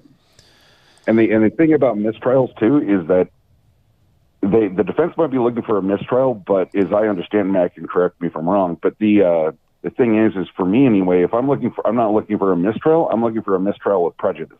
Yeah. Because that means it's a mistrial and you can't call me again. You can't prosecute again. I'm free and clear. I would be frustrated with that because there are some parts of this charge that I think are 100% proved. I think the state has done their work. They've carried and they've presented all the evidence needed to prove that he's guilty of stalking. Right. And if this whole thing gets thrown out, that's one of the things that gets thrown out, and he will not have to pay a penalty to society for the crime he's committed. That would be an injustice. And so I don't want to see that happen on that ground. But at the same time, the state better have everything in order. Oh my goodness. Mm-hmm. They're on notice. Yeah, because he is one creepy booger. Yeah, no, this guy's a creepy dude. He's a POS. No objection here. They've proven the stalking creepiness. Absolutely. 100%. But murder I'm still kind of hung up on because that's a bigger ask. And I'm like, guys, I need you to dig. I need you to focus. Yeah. You know what I mean? Well, Thal, for your sake, I hope that you get that piece of evidence that will make you feel good about whatever outcome this trial has, so you can leave with a satisfied feeling. It's like, yes, justice was done. Oh, well, just let the chat work on me. They'll eventually convince me I'm wrong again. And eventually, yeah. Awesome, Thal. Thanks for calling in. Appreciate you being here in chat. You're one of our great mods. Appreciate you. So have a great day. We'll talk to you again soon. You too, bud. Thanks, man. Bye. Awesome. Reasonable doubt is this trial, says Georgia Culture. Any more questions? He's being charged with stalking. Yes, I believe it was stalking, murder, and like desecration of a body or something like that. I think those are the three charges he was facing. Let's see. They're trying to convict him of murder with evidence that he's a stalker. Right. And Ryan, the thing that I'm afraid will work, and I think Peter Tragos talked about this on his The Lawyer You Know channel one time, and he said, look at all the cases where evidence of prior acts has been brought in, and in almost all of them, there's a conviction. It is so hard to get a jury to hear evidence of other crimes, of other bad things this person has done, and not say, yep, and they're guilty of this one. We've got prior acts. We've got all sorts of prior acts, stuff that should not have been brought in. I think the gun should not have been brought in. Whether or not it's relevant, the state, the foundation wasn't laid. There's just so many. It was just this abstract piece of information. It's very damning information, but I just don't think that should have come in. And now it's in. The jury's heard that, and they can't unhear that. And whether or not they articulate that or think about that as they're making their decision, it's in their head, and it's going to be just harder for them to say, yeah, this guy, he's not guilty, when they've heard about these things. Thal says, Miranda, you're welcome. Never be afraid to call in. I am a nice guy. I am. I will tell you that unless you call up and start cussing and swearing and saying things that will A, harm the channel and get me kicked off YouTube, or B, just be really rude to other guests or people in the chat, I'd love to hear your opinion. If you'd like to call in and share, I'm a pretty nice guy. You see what you get. This is how I am with everybody. Even if we disagree, I'd like to hear what you have to say. And the burner phone's open right now as we wait for the judge. I will say, if the judge comes back right after you call, I'm going to have to cut you short because we want to hear what happens in court. Can we talk about the copyright strike from YouTube? I can tell you that the company that has hit me with all these strikes, previously all they do is they say, we'd like to claim the revenue. And I say, fine. And I just don't fight it. For me, it would be, if I fight it and for some reason it said, no, you're not right, that is very, very bad for me, for my account. Even though this particular court case, everyone I've been claimed on, I have a judge's order saying that there's no copyright to be filed on these videos. They pushed anyway, and this last one they said, we're monitoring. We want to see the metrics. We haven't decided what to do yet, so we'll see what happens. But I wish I could talk to somebody over there, honestly. I think so many of these problems could be resolved by just talking to each other, and unfortunately there's no way for me to contact the party that's doing the claim that I know of. It's not a strike, though. It's not a strike against my channel, at least not yet. Okay. What trial's coming up here? Amy did call yesterday. His first time ever. Was happy I did. See, it doesn't hurt. You can call. The burner phone is available. If you ever need the number, just go ahead and type ! Burner in chat, and the number will pop up. Jason, if you type ! Seat, all that happens, it's just a fun thing we do on the channel, is when you type this, the bot will respond and welcome you to your reserved front row seat, like we just did for Abby right here. It's just a thing, a little way that I can respond to you and say thank you for supporting the channel. You'll notice on this channel, you don't need to be, well, you do have to be a subscriber, because that keeps the bots out to chat. But you don't have to be a member to ask a question. You don't have to use a super chat to ask a question.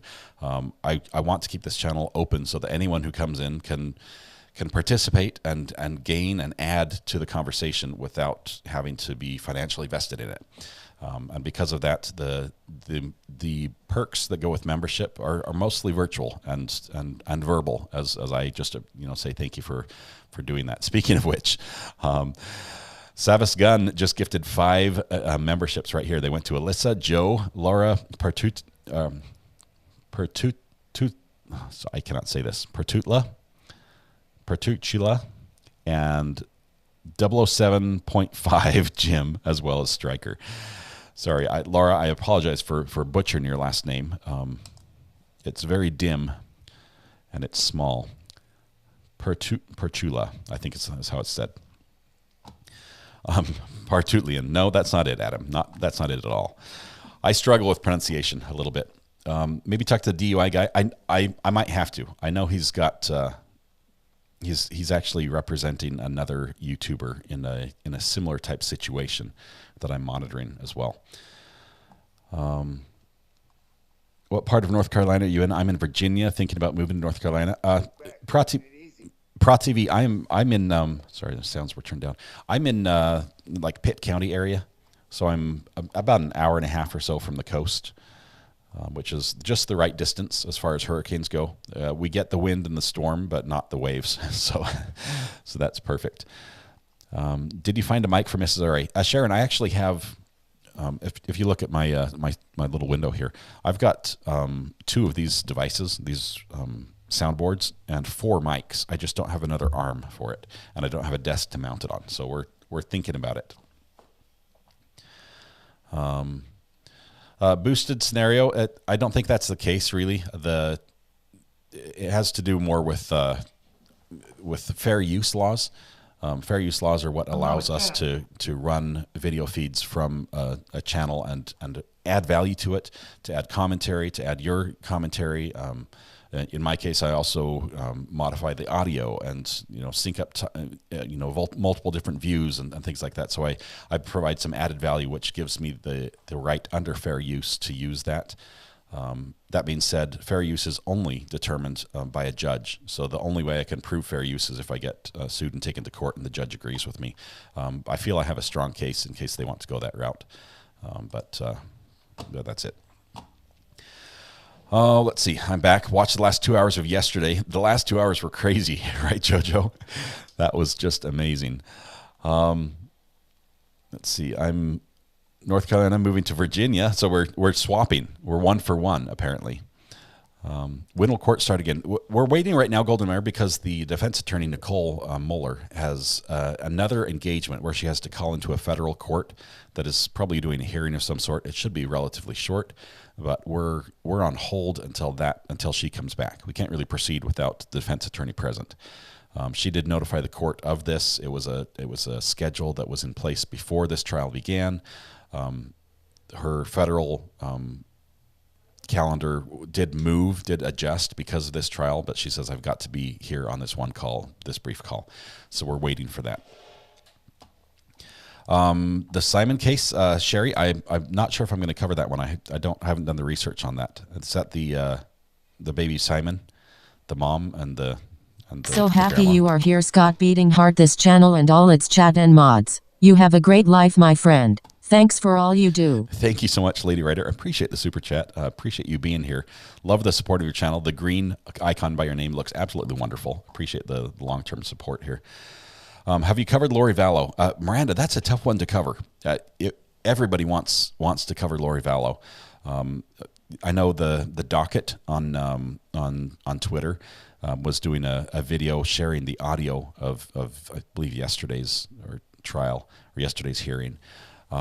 The big problem with the Lori Vallow case is Court TV got us in trouble. I think they showed something they shouldn't have, and the judge shut it down, said no cameras in the courtroom.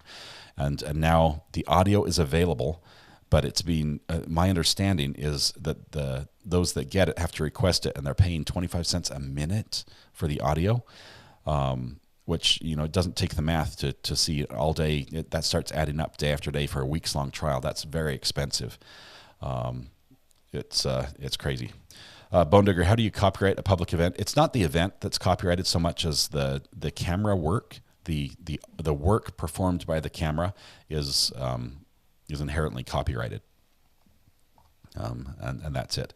The copyright laws are really, really bizarre. They're lawyers who do nothing but that.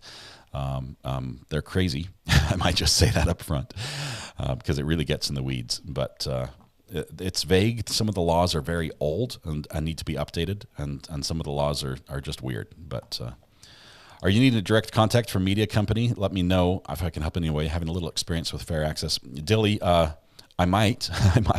So far, it's been great. All the channels I've worked with have been good. There are some that have requested rights to things, which I grant. I think I play fair, and I think I make things right. So right now, I don't need anything directly, but it's possible. Would the defense team even open the door? Or why would the defense team even open the door at all? Talking about yesterday afternoon, Jojo, the last 2 hours, I think they would want to stay closed at all costs. I don't understand what they're doing.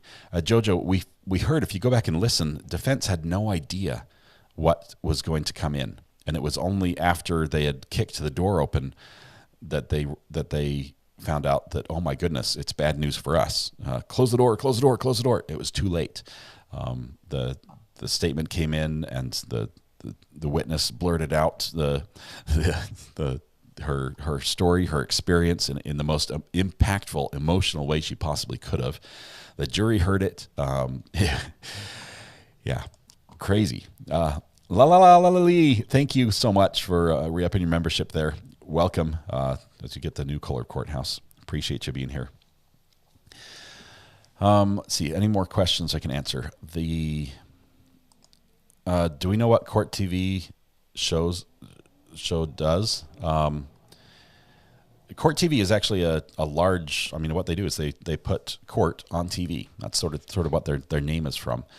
They have great equipment to do that. A lot of times they provide the multiple feeds, and usually because they are so set up to provide court video. When they want to follow a trial, or when they want to televise a trial, they'll be the camera of record, so to speak, where they're the person who provides, it's their tripod, it's their camera, it's their cables in the courtroom, it's their microphones, like we have here, and those then are shared with other people like Law and Crime who wants to air the video as well. And it's also going to be shared with the news cameras that come in and want to feed and things like that. So oftentimes Court TV will be the camera system in the courtroom. The cameraman working back there he'll have the Court TV logo on his shirt type thing.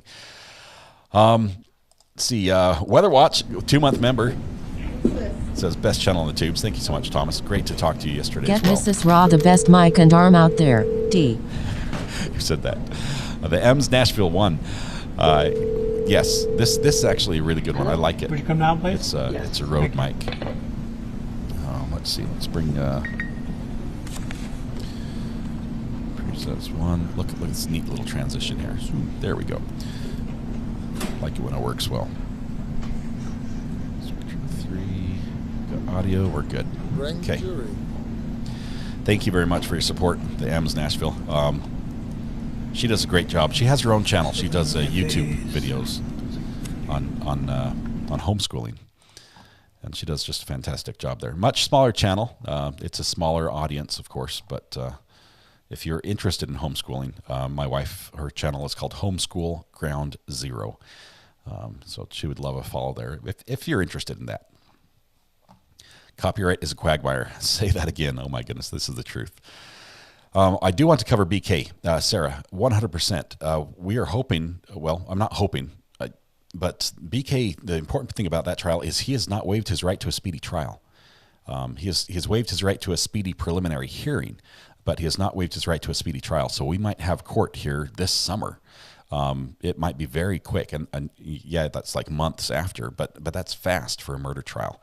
So it's going to be crazy if that moves forward that way. We will definitely need all the document hounds. We need Brandy, we need Amber, we need everyone who can put together timelines and really make sense of things like that. In that case, we have a lot of cell phone pings. We have a lot of video footage and addresses and things that we'll have to really condense and put in a format that we can understand. Judge is back. I was approaching with State's Exhibit 305 with web history for the Moto G6 on May 8th. And I believe you had testified that May 8th was the day that Ms. Beecham had indicated she had found a phone in her vehicle? I believe I had indicated that she felt that she was being tracked down to Kenosha, but yes, she also indicated that she had found a phone in her vehicle, yes. And so looking at this web history here on May 8th, is the last web history notation May 8th at 8:18 p.m. on that day? Is that the last one we see? Yes. And then is the next web history we have on this phone May 10th at 2:48 p.m.? Yes. And is that consistent with her reporting giving the phone back days later? Yes. Bone Digger, they just get ad revenue. So if there's a super chat or membership or things like that, they don't get that. They just get the ad revenue on the video, which is it's really small.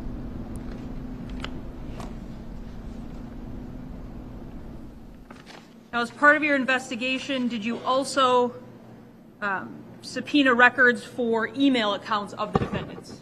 Yes. And was one of those email accounts ZJAII@hotmail.com? Yes. State's Exhibit 48.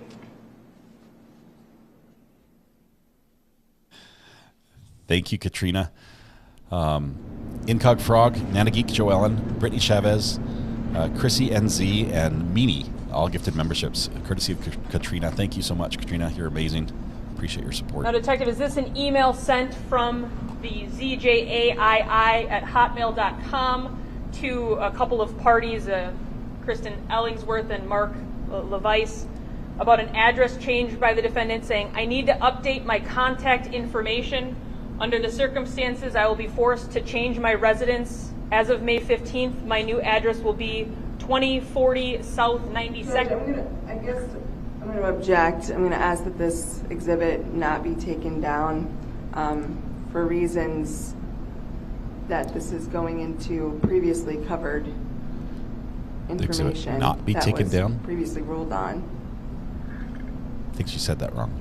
I can't see it, so I don't even know. I didn't hear what she was saying, but what's the document? It's an email from the defendant to some parties regarding a change of address.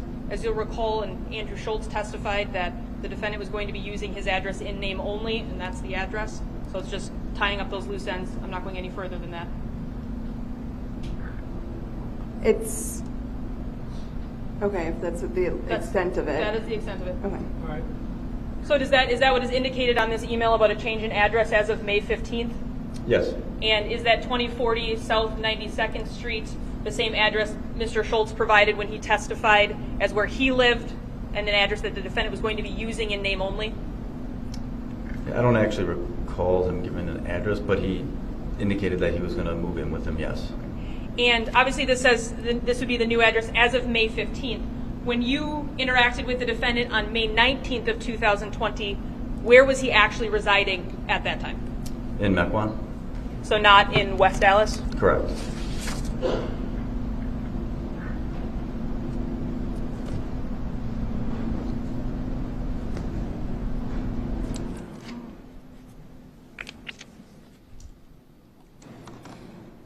Now, earlier in this case, the name Stephen Lenz came up. Do you recall that? Yes. And who was Stephen Lenz in your investigation? He was an associate of the defendant, and he resided, I guess it'd be like almost like kitty corner, kind of from Miss Beecham. From her residence? Yes. I'm going to approach with what's been marked as 317. 217. Yes. I'm going to object to 317 on grounds that it contains hearsay.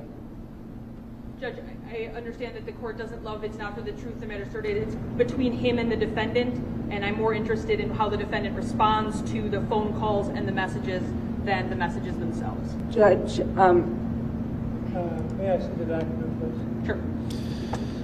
The judge gets to see all the spicy that it's stuff. not using it for the truth of the matter asserted. The state surely is going to be. Stephen Lenz hasn't testified. There's been allegations already about involvement between Mr. Anderson and Stephen Lenz, so I think that further makes it critical to not have this come in for reasons under hearsay. Thanks, Cakes Boo. I've Love your addressed support. before this idea that James Peacock just sent a super sticker with 0.99. Thank you, James. Which Banana peel. Number on the left-hand column, which number are you referring to? Which number in total? May I approach, Judge? Because I. Yeah. Oh, you know, you can't see it. Yeah.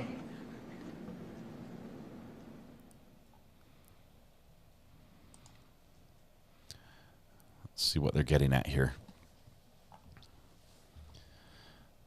The hour has arrived. I remember him saying that. What was that about? What was he saying? The hours that was for like it was either lunch or the jury to leave or something like that, right?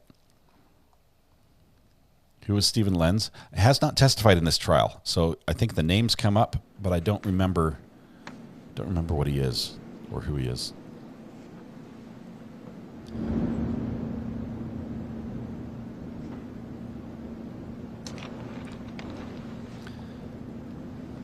Taco, there are several people in chat I know that have been through what you're going through.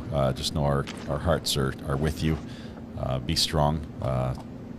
We're pulling for you. Glad we can be there with you.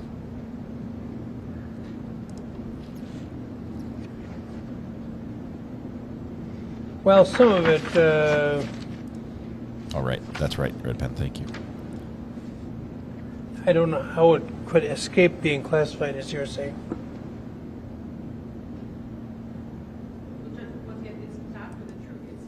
Yeah, no, and that is. How many times have I addressed that during the trial? Not for the That's truth. used as a Trojan horse by lawyers, and they either intentionally or otherwise. Just sent a super sticker with that really fits 4.99. into their logic, but the problem is that it hauls a lot of hearsay into the record. It's usually irrelevant. Now, if what you're trying to offer is a statement of the accused, and it's necessary in order to give meaning to the statement attributed to the defendant, then it would be acceptable in that case. But No, I want to point out this specific part I'm talking about. Why don't they redact it then? Why don't they you redact can't the whisper hearsay to me. part? That Okay, so You can't whisper to me. That's the Court of Appeals doesn't like sidebars. He hates the sidebars. Rhodey, thank you very much for the super sticker. We've got a sad controller there with a broken arm. I think that is for Taco. Know that we're with you, Taco. Thank you very much for that.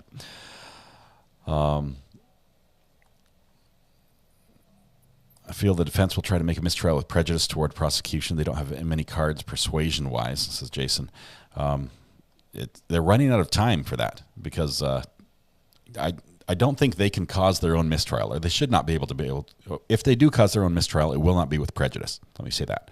They could probably do something that would cause a mistrial, but they should not be able to cause a mistrial that results in the defendant going away, never charged again for these crimes. There should be an entire soundboard for this judge. Unfortunately, all the sounds would begin, so and nobody would want to listen to it. He has some great sound bites, though. I realize he can be a pain to listen to. Those who have maybe sat through several of his trials have had enough of some of his antics. The cell phone just drives me nuts that his phone rings at the worst possible time and he just never turns off the ringer. It's crazy. But at the same time, I like his style. I like that he explains things to the jury. I like it. I like him for the jury. Does that make sense? The jury gets to see things that no other jury gets to see in court, which is awesome. Always on Go. Hit the member mark as well. Got the green that green courthouse next to your name. Thank you so much, Always on Go. Appreciate your support of the channel. Good to have you here. Yes, Trojan horses. If you had that on your bingo card, go ahead and mark that off. We've got the Trojan horse called. It wasn't on your card today. Let's see. It kind of seems like lights are on, but nobody's home.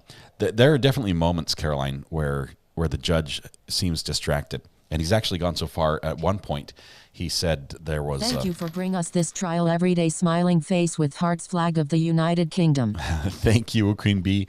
Appreciate you. Appreciate the super chat. The judge at one point was distracted. There was an objection, and he sort of did his little mumble, his little pause, like where he's making noise, but he's not really speaking yet. So he's like, and then he turns to the jury, and he's like, well, you know, I've got this, I don't do many of these cases anymore. I don't do much criminal cases. I mostly do civil work, and and it takes a lot of all this paperwork and stuff, and so I'm working on that. And he's got like folders of stuff he's been going through and checking off and flipping pages and moving stacks all day. And he's like, so what was the objection again? He basically admitted, this is my side gig, and I've been focusing on my main job. So catch me up where I am. So yeah, for that. I think the judge is probably near the end of his hearing criminal trial phase of life, although he might continue in the other part for a while. Not sure what the question was there. I forgot what brought us there. Are there some benefits to a mistrial? Micah, the purpose of a mistrial is basically when the jury has heard something that is so bad that they won't be able to proceed and fairly hear the case. Because of what happened. It's like something came in that should not have been allowed. That obviously, if this goes forward and there's a conviction, 100% this will be appealed type thing. We've got a mistrial. It's so big of a speed bump that we cannot proceed after hitting it. It's game over. We have to stop. We have to reset. We have to get a new jury and then try again and try not to go down this same road. Benefits, if you're losing, maybe a redo is just what you need. For the state, what was the number on that one? For the state, there's a big cost involved. These trials are not cheap. I mean, think of how many weeks we've been here. Detective, I'm showing you Celebrate reports from the defendant's ANS phone to the number 414-378-4935. Was that previously testified to being Mr. Lentz's phone number? Yes. And on May 11th of 2020, was there a 3-minute and 2-second phone call between the defendant's phone and Mr. Lentz's phone? Yes. And then on 5/12 at 1:54 p.m., was there a 33-second call between those two phones? Yes. And on 5/14 was 2020 at 7:33 p.m., was there an attempted call that wasn't answered? It appears so, yes. And on 5/14/2020 at 8:08 p.m., was there a 31-minute and 52-second phone call from the defendant to Mr. Lentz? Yes. And then on 5/16 of 2020 at 8:31 p.m., was there a text from the defendant to Mr. Lentz saying she got another vehicle in the driveway ? Yes. And then directly after that, at 8:37 p.m., so roughly 6 minutes later, is there a 6-minute and 43-second phone call between those two parties? Yes. Sounds like Mr. Lentz has some information as to what's happening. The judge sustained the objection. We did not see the email or hear the contents of the email because of the hearsay thing. This particular person, Lentz, Mr. Lentz, has not testified and I don't think will be testifying. This is the last witness for the state. Mountain Mama, part of your investigation, thank you for the gifted memberships. did the date of May 13th become relevant given what had been reported by Ms. Beecham as concerning behavior by the defendant? Yes. And what was the nature of the report to you that led you to investigate that day specifically? Ms. Beecham indicated that she believed that the defendant had followed her to the Mr. Gutierrez's residence.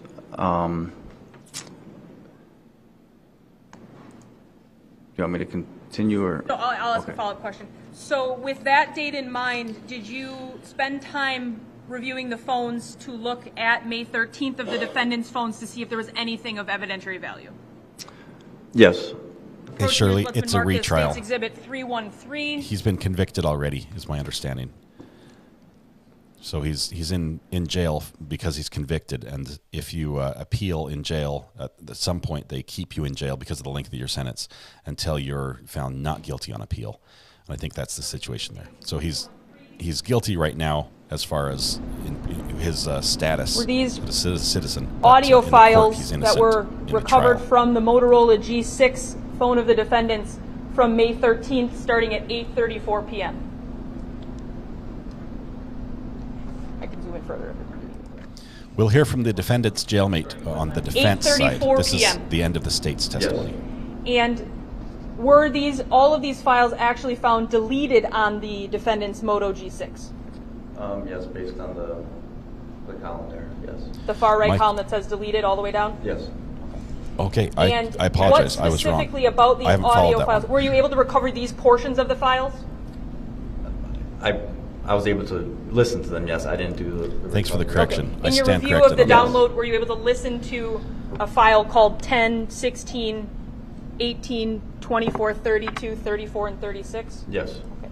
And what about these files jumped out at you given that date and what your investigation was regarding these specific audio files that had been deleted? So based on those audio files, they appeared to be directions from some sort of a mapping application. So if you were to use a mapping application to get you from, in this case, I think it was from the Mequon area down to the Kenosha area. There's I guess in this case, I believe it was like a female's voice that tells you turn left, turn right, type thing. So that's what these audio clips were. And it was also consistent with the time frame that led down to the point at which Ms. Beecham ended up receiving a text that she believed to be the reason why she felt that she was being followed. And in these clips, is it the full GPS guiding you down here, or is it just snippets of it that were able to be recovered? They're just snippets.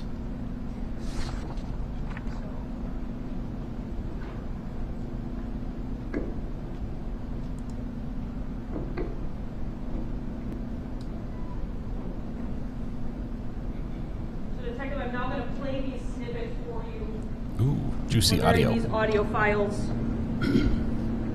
recovered from that G6.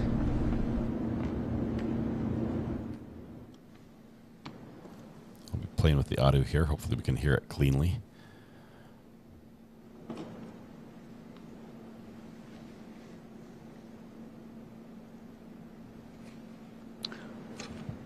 Those in Exhibit 1. As I will tell you.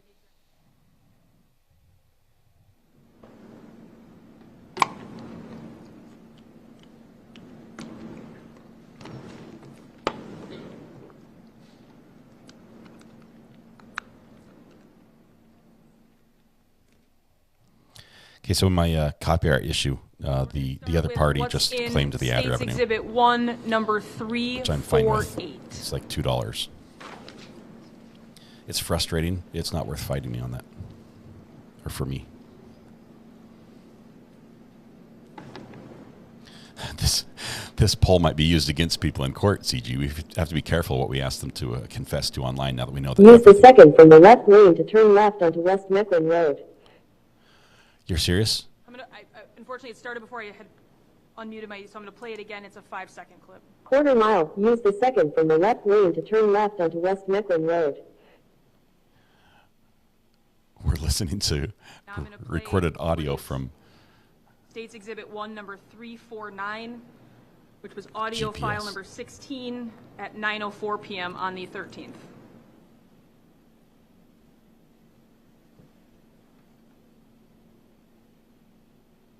Wait, did you say 14th? Quarter mile, merge onto I-41, I-94 East. Next is State's Exhibit 1, 350. The Google Map lady is that's on called number trial. 18 on the G6 from May 13th at 9:11 p.m.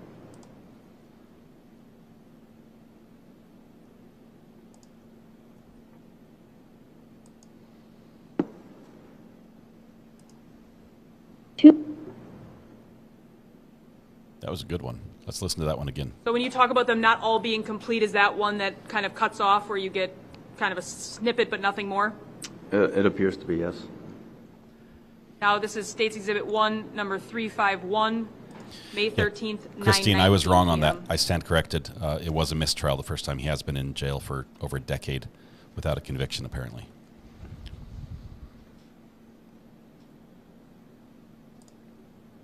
Let's bring Google Maps lady in. Take the next left toward Wisconsin 31 South, then turn. Cakes Booth, thank you for the gifted membership, as well as B. Crumbs. Audio clip number 32, May 13th, 9:25 p.m.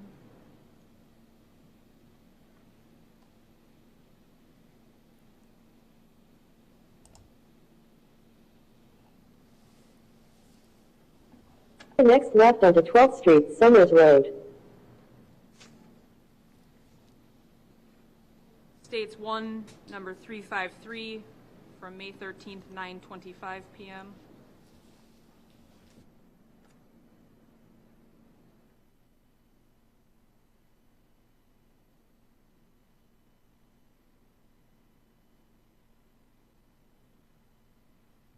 Continue on 12th Street for 1 mile. That one seemed to skip at the beginning. I'm just going to play that one again. Continue on 12th Street for 1 mile. And then State's Exhibit 1, number 354, May 13th at 9:28 p.m.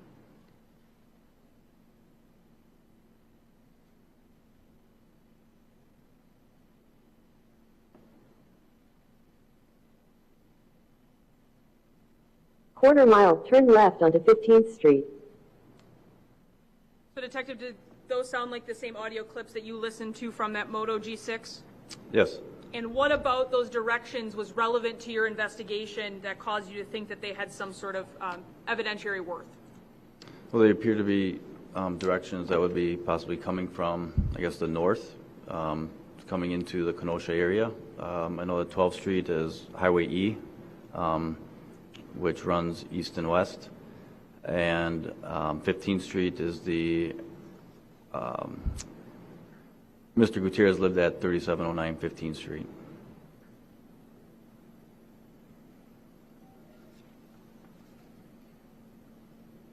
Now, I'm going to show you what's previously been shown as State's Exhibit 1, number 323. You had previously testified about it earlier today. We've seen this post-it note so many times. It's going to be the previously testified that address. This was a picture that was recovered from the ANS flip phone of the defendant. Is that accurate? Objection asked and answered. So many times. Extremely redundant. Extremely. Yes. And when best you can recall, or which day best you can recall, was this picture taken on that ANS flip phone? I believe it was right around that time. Right around what time? Right around the 13th. I don't recall the exact date, but it was right in that general time frame. So right around May 13th this Yes. photo was taken? Yes.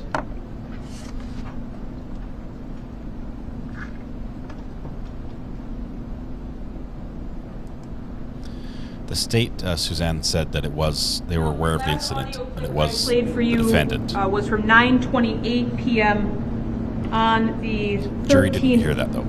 That mentioned 15th Street. Is that accurate? Yes. I'm now going to show you states 289. This is the lead detective who's been sitting at the defense table for the whole trial. Do you trial. recall this map being testified to by FBI agent Hannah Judd? Yes.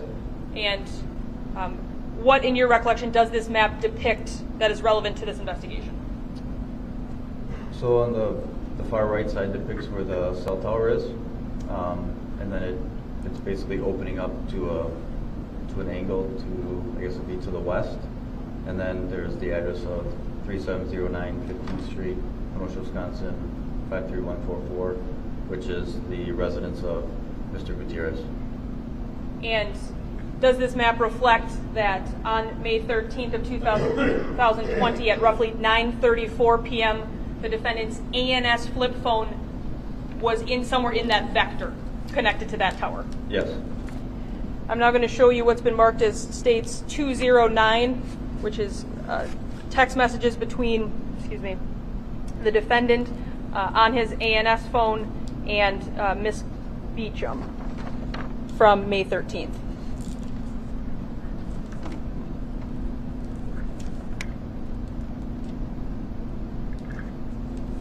So at 9:36 p.m. on May 13th, is that where we see the text? Is this okay for right now, or is there something else you want to watch, with a question mark from the defendant to Miss Beecham? Yes. And going back to this map of States Exhibit 289, the time frame of 9:36 p.m., is that close in proximity to this, what is a 9:34 p.m. phone call on the 13th that places his ANS phone in that vector? I'm sorry, can you repeat that? Sure. So the message I just showed you came in at 9:36, or was sent at 9:36 p.m. roughly. Right. Is that close in time frame, 9:36 p.m. to this phone call at 9:34 p.m. on May 13th, 2020, that placed that same ANS phone in the vector, including Mr. Gutierrez's residence? Yes.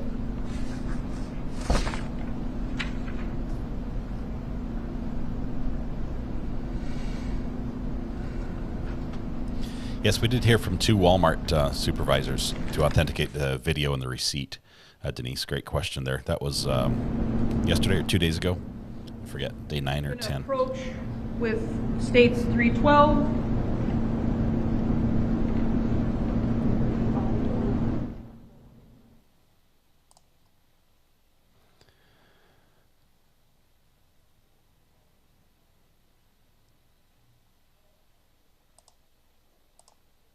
I didn't read the text either.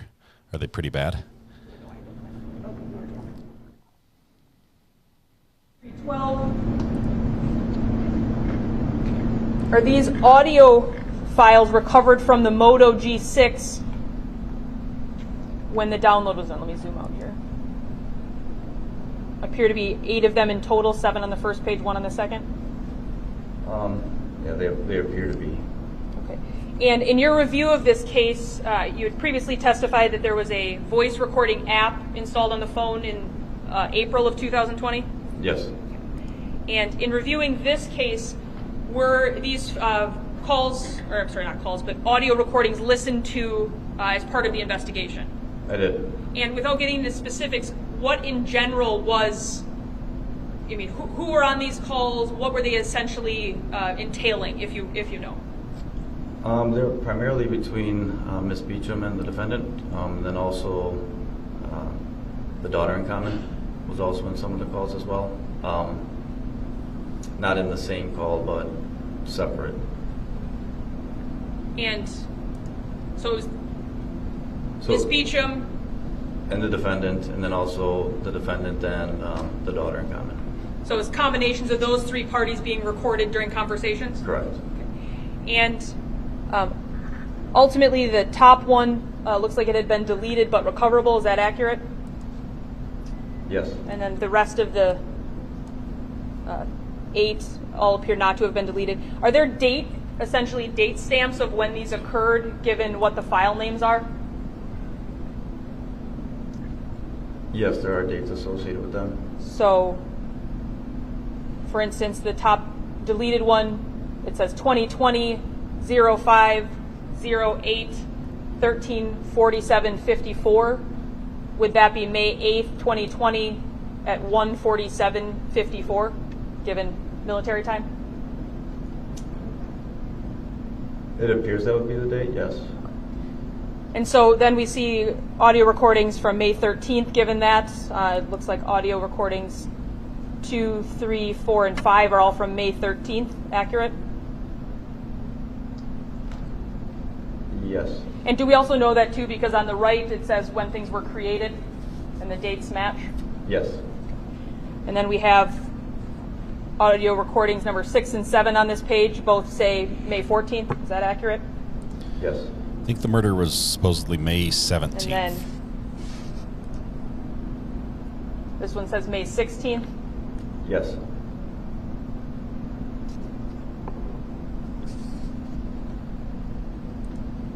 And then I would ask, if we look at these records on the right-hand column, is there also a place where it shows created, modified, and accessed? Yes. So in looking at that second call, for instance, created on the 13th but accessed on the 18th of May? Yes. And the third call was accessed on the 19th of May? Yes. Fourth call, same thing, created on the 13th but somehow accessed on the 19th? Yes. The remaining calls on this also accessed on the 19th? Yes.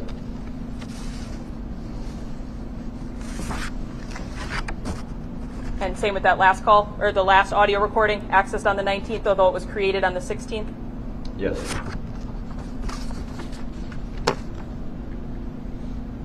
And were these recordings consistent with the recordings that Officer Morton testified about on the MSI laptop? I think he said there were like 3 dozen? Yes. In terms of parties involved? Yes.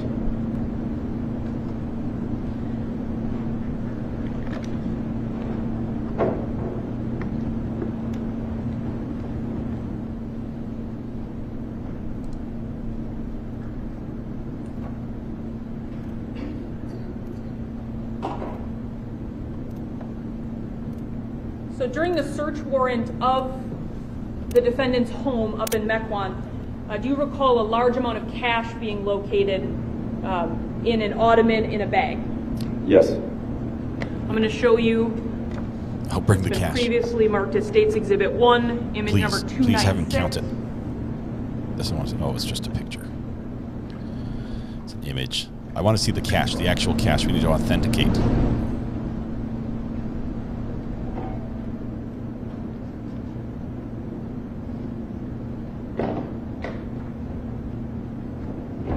Does that appear to be a picture of that large amount of cash that was recovered? Yes, so I just want to, in case I misspoke, I was not part of this search, nor was I part of the actual counting of. We try not to get too many people around a large amount of money. Why? But so my viewing of this was through photos. Right, as a case detective? Yes. And in total was just under $48,000 found? Object to hearsay and speculation. He just said he didn't count the money. Judge, it's collective knowledge of the investigation as the lead detective. Right, but it could be a bundle of money and I don't know how much is in there if I don't count it. I think it's already testified. What's the source of his knowledge of the amount? This has already been testified to, Judge. Yeah, we're not. That may be. So but, we'll agree with you. I will withdraw the question. I'll move on. That's not paramount to my questioning here. Okay, so that ultimately, obviously it appears it's in a plastic bag or a gray bag. I'm going to show you what's been marked as States Exhibit 321.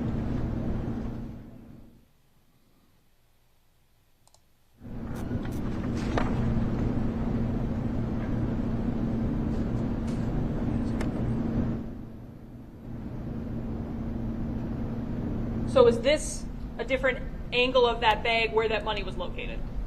Yes. And specifically on this bag, can you see the name Wells Fargo Bank? Yes, it's on the, should be my right side. It found, call this Wells Fargo Bank number. Do not open. Do not open. Number. And I'm now going to show you States Exhibit 49. So the state has two parts to this witness questioning. The second half is going to be done by the DA directly. 49. Might have lunch break in the middle. When you were looking through the defendant's email address, that same zjai@hotmail.com, did you locate this receipt? Yes. And is this a transaction receipt from Wells Fargo Bank on May 15th of 2020 at roughly 3:38 p.m.? Yes. And how much cash was paid to the customer associated with this bank account? $50,000. And does it tell you the kind 20s. of currency that cash was dispersed in?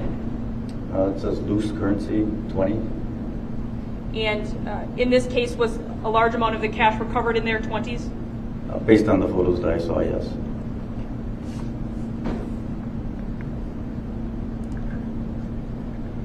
And that transaction happened on May 15th at 3:38? Yes.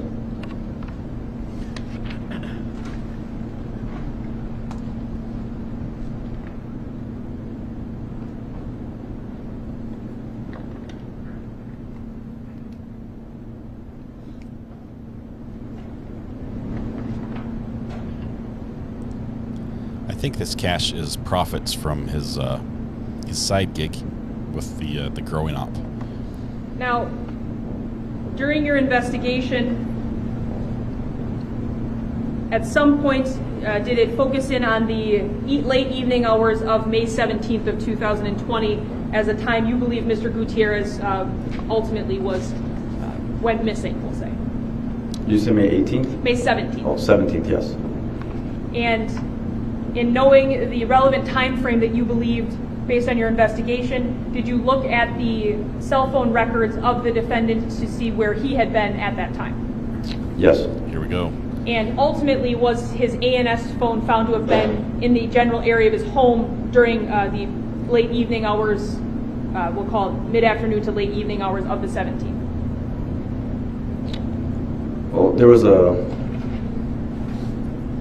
a gap in the records, I believe at 9 or 11:19 p.m. The phone was that way, and then also I believe right around 6:30ish, 7 o'clock. But then there was a gap in time that I don't know personally where that was. Okay. So I'm approaching with states 316. Maybe he had a Faraday bag.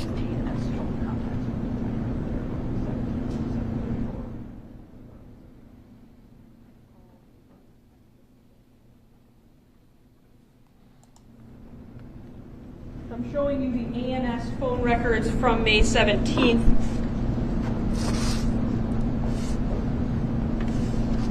Of the defendant's phone. Oh, hold on, autofocus. Those murder aisle items at Walmart are very expensive, Cheryl. So this is 316, counsel? $3,000 worth of gloves and garbage So bags. on May 17th at 7:34 p.m., does this phone make a call to someone in the phone as N civilian? Yes. For 23 seconds? Yes. And then the next thing with the phone, at 7:48 p.m. that day, there's a call from N civilian that's not answered. Is that accurate? It appears so, yes. And then at 8:13 p.m., there's a call again from N civilian that is not answered. Correct. Then at 8:45 p.m., there's a call from AZN Shop that is not answered. Correct. Then at 8:47 p.m., there's a second call from AZN Shop that is not answered. Correct. At 9:20 p.m., is there a text message from someone in the phone as Fry that says, "Get to keep the kiddos tonight?" ? Yes. And then at 10:31, is there another message from someone in the phone listed as Fry that says, "Whatever, going to bed?" Yes. And then at 11:19 p.m., do we have then affirmative action from the defendant's phone back to this Fry saying, "Fell asleep, sorry, missed afternoon nap"? Yes. So from the phone call that was to N civilian at 7:34 p.m. until the text message to Fry at 11:19 p.m., Was there any activity regarding phone calls, text messages that were responded to by the defendant's phone during that almost 4-hour time period? It doesn't appear so.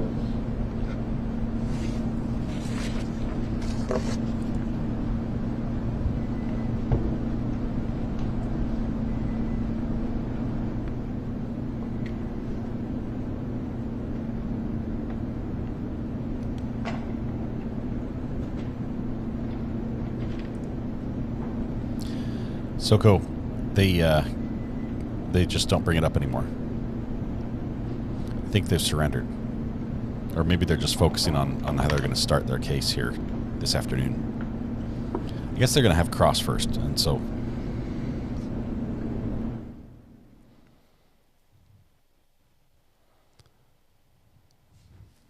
Does he look concerned?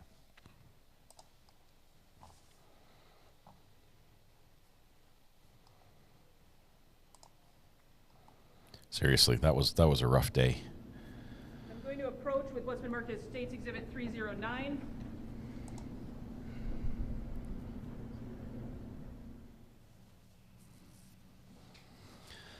As we get closer to lunch, I have an electrician here who needs to kill the power to my house. I've told them to wait till lunch. You can't kill the power while I'm live. So he has to run some tests to figure out which wires are live so it doesn't get zapped. And I don't want him to get zapped. I'm showing you what's been marked as State's Exhibit 309. That's what I'll be doing for lunch. From the defendant's Moto G6. Are these a collection of Google searches that happened early that morning, starting at 4:18 a.m. on the 18th? Sorry, May 18th, 4:18 a.m. I can't read it. Yes, they appear to be, yes. Okay. And so there's a search at 4:18, another one at 4:18, one at 4:19, and one at 4:58 a.m. Is that all accurate? Okay. So now I'm going to show you what is on State Exhibit 1.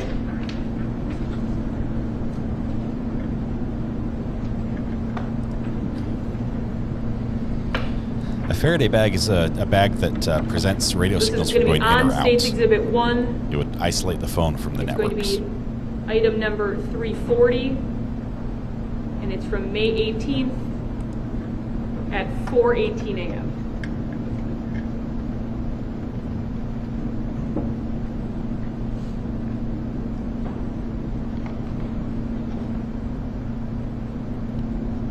So is this going to be the how to dispose of a body? Detective, is this then a search for Lowe's hours made on the defendant's Moto G6 phone at 4:18 a.m. on the 18th? I believe so. I can't.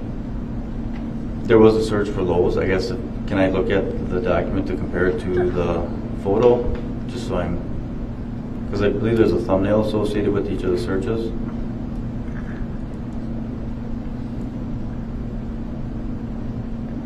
Apologize. The thumbnail's not real clear, so I don't necessarily know this is going to help you, but...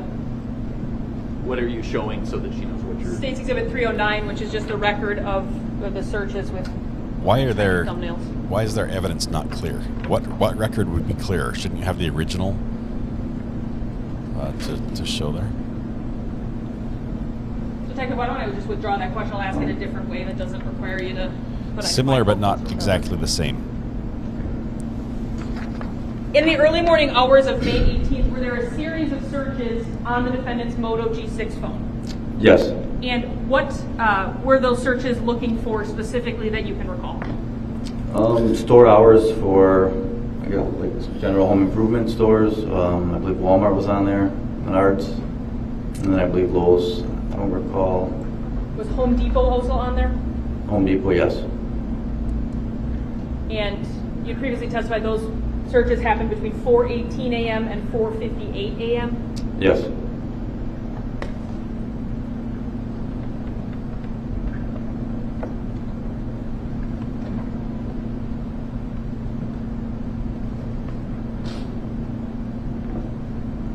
Now, ultimately, as part of this investigation, was Walmart video recovered from Saukville Walmart? Yes. And is that something, as part of being the case detective that you reviewed as part of your investigation? I did. So I'm going to play. I'm dying to know, Matthew. What will you be doing while my power's off during lunch?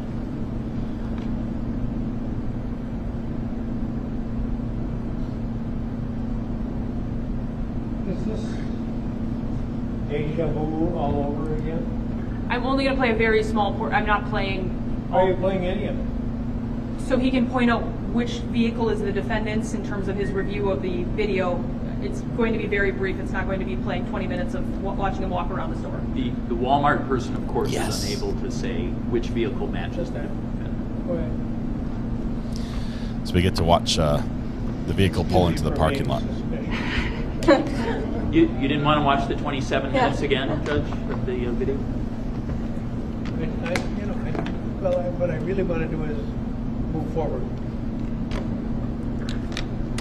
I want to go to lunch.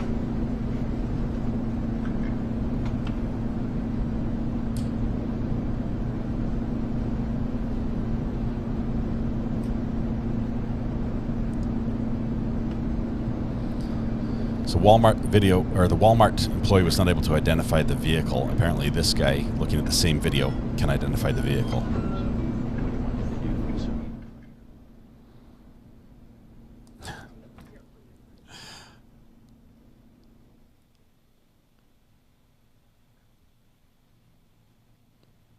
Not many people there in court today.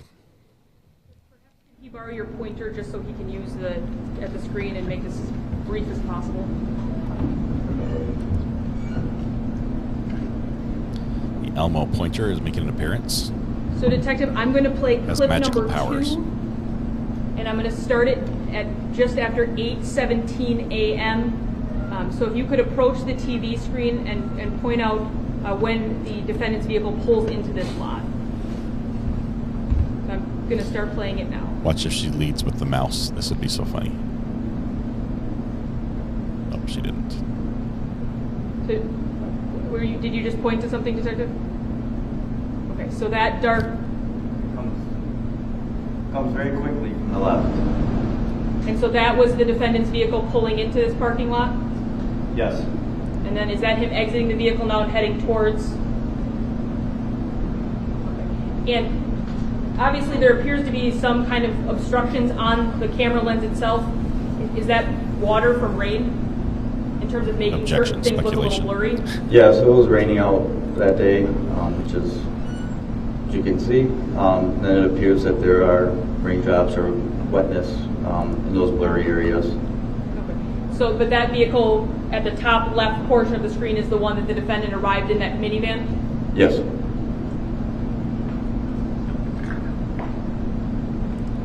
As provided, Judge, we're brief. That's all we needed to see.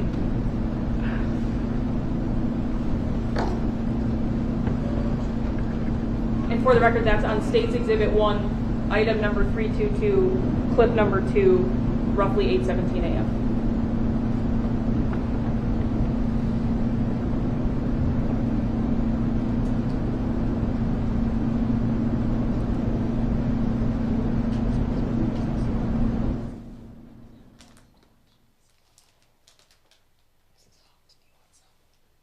Is this mine? Oh, it's not. I thought my wife brought me a cup of hot chocolate, a mug of hot chocolate, and it's not. So I took it from her. I'm like, oh yay! No, it's this yucky drink. You can have it back. I won't take it from you. Thank you.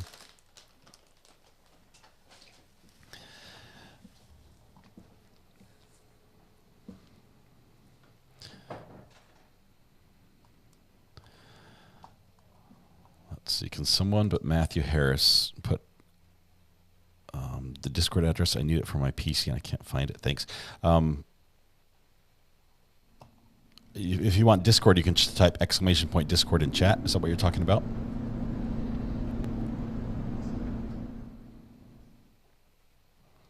What does water constitute in your world? This is a great question, P-Frog. In the detective's world, it's different. How are they proving murder if there's no body?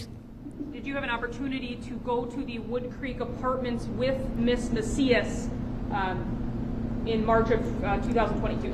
Yes. And on this, let's see if whenever it comes up, is this a map? It states Exhibit 1, item number 320. Is this a map overview of the Wood Creek apartment complex? Yes. And when you met with Ms. Macias back in March of 2022, which building did she indicate she had been parked in front of?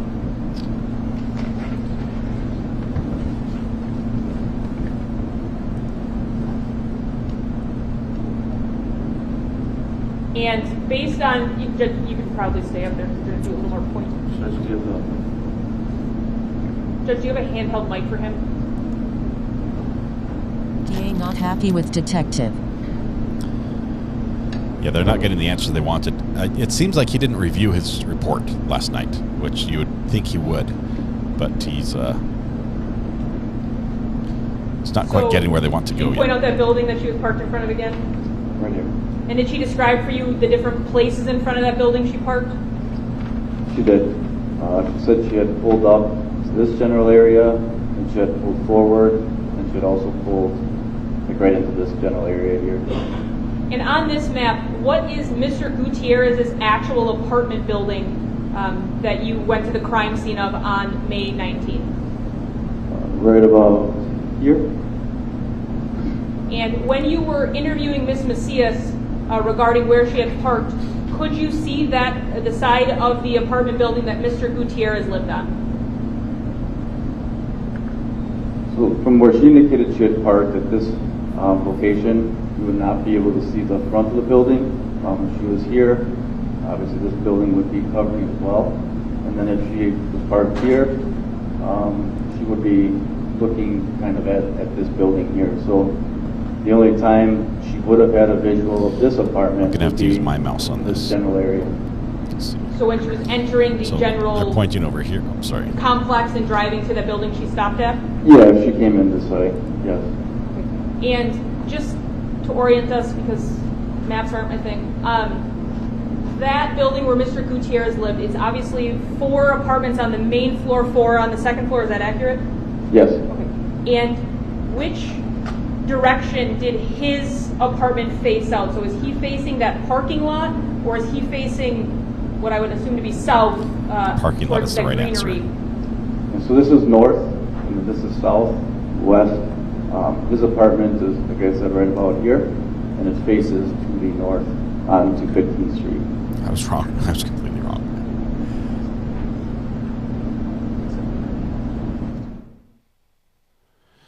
I was guessing. I've just guessed from that map because we've never seen anything of it they've pointed at. You can step back over. Judge, did you want me to now begin to ask some questions? Do I want what? Do you want? Should I begin now, or what's your I preference? think probably it's best to take a break at this point. Okay. Please don't talk about the case during the break.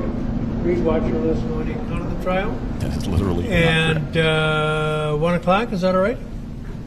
Okay, we'll see you then. Thank you. Just some parting words from the judge. That's literally not true. Dati mihi Anglican, prois verbis Latinus. There we go. All right. 1 o'clock, that means they have an hour for lunch. We get an hour for lunch. No CCTV in Wisconsin, apparently. It's too cold. It's too cold. The cameras would freeze with all that water, that wet water they get at Walmart. The lead detective seems passive just a little bit. Let's see, which date was the appearance supposed to have taken place? Nemsgirl, we're thinking May 17th is the date. It might have been late May 17th or early May 17th. I'm not sure which is the case, but May 17th was the date. The DA is getting annoyed with their own witness. Yes, a cross still hasn't come yet, so we'll see what they do crosswise. Which GPS service did they use in the Office episode where they drove into the lake? That's the best one. It's a good episode. Yes, they did rehash a bunch of stuff they had before. There were a couple pieces they needed from this witness. Apparently, he can authenticate the vehicle or recognize the video on the video on the vehicle in Walmart that the Walmart employee could not, or the other detective could not. And so you can see through that water on the lens and just pick out the details of the vehicle across the parking lot, and that's what he needed him for there. Neighbors testified she heard a loud thump around 9:30 to 10 p.m. on the 17th. So that's late night on the 17th. Thank you, Gabriella, for reminding there. Our trial's normally this slow going. Mountain Mama, occasionally, but this trial normally has little bits that are slow, and then it goes to 100 miles an hour in a split second. So unfortunately, you can't skip the slow parts because it gets good without warning. Diana's off to class. I'll see you guys in an hour for an update. Sounds good. Time for car maintenance. See you after lunch. Yes. For those that are, Goodman Law Firm says, burner phone. That's cool how you did that, by the way. Let me check the burner phone. Are you calling in, or are you? Oh, there it is. Let's see. Wait for it. It's connecting. Oh my goodness! You wrote me a book, Nicole. It's like 7 pages long. Let's see. Oh, good stuff. Okay. You did all. Nicole, Nicole's a lawyer. You don't know. She's a Goodman Law Firm. She's a friend of the program. We've had her on the program several times, both on camera and just her voice. This is amazing. I just put out a request, and I had a lawyer for free do paralegal work for me. Nicole just sent me a list of all sorts of cases that pertain to a question I had. Nicole, thank you so much for doing that. I'm sure there's a bill to come soon. I'm sure this did not come free. But I appreciate that. Here's what I'm going to do. I'm going to read this over lunch. I have to get my power shut off briefly and reset everything during the lunch break so that my electrician does not get zapped when he's out working on the cables. So we're going to wrap up here just a little bit. We will be back right after lunch. If you like what you saw here, if you like watching court with this amazing group, this community, please hit the subscribe button. We'd love for you to come back and feel welcome. We'd love for you to lurk or appear in chat, or if you even want to become a member, that's available as well. So thank you very much. Send invoices to this address. Thomas, you're throwing me under the bus. She will. Nicole will send an invoice. I have to give her at least 30%. Thank you, everybody. I appreciate it. It's been a fun day. It hasn't been as spicy as yesterday, but defense is about to start. Defense is going to, well, actually, we get a little bit of the DA directly. Once he's done, defense gets cross. And when defense is done, as long as they're not done, they don't need any more redirect, we're switching. The state will rest, and it will be the defense's turn. So we expect that to happen probably late this afternoon. And that's going to be fun to watch for sure. So appreciate that. If you guys want to be there for that, I would love to watch it with you. So enjoy. We'll start the music here as we're wrapping up here. We will be back. I'm going to open the screen up so you guys can join in chat and hash things out amongst yourselves before I go live. But we'll be back in about 45 minutes. In the meantime, there are two places to go. Either Brandy Churchwell, she has a video that she dropped summarizing the girl's testimony from the other day, the young girl. You can also go over to Matthew Harris, who's dropping a brand new video right now. Brand new video. You could be among the first on the internet to watch it, and I highly recommend actually going to both places. You have time during this break to go to both. And there will be a test on both of them afterwards. So go ahead and do that. Thank you very much. If you, for some reason, you're not able to rejoin us after the break, please, when you go home tonight, hug the people you love, smile at someone, make their day just a little bit better, and stay safe till we go live again. It'll be about 45 minutes, as long as the power comes back on, which it will. We'll be here. Think positive. I'll see you guys in a little bit. Thanks so much.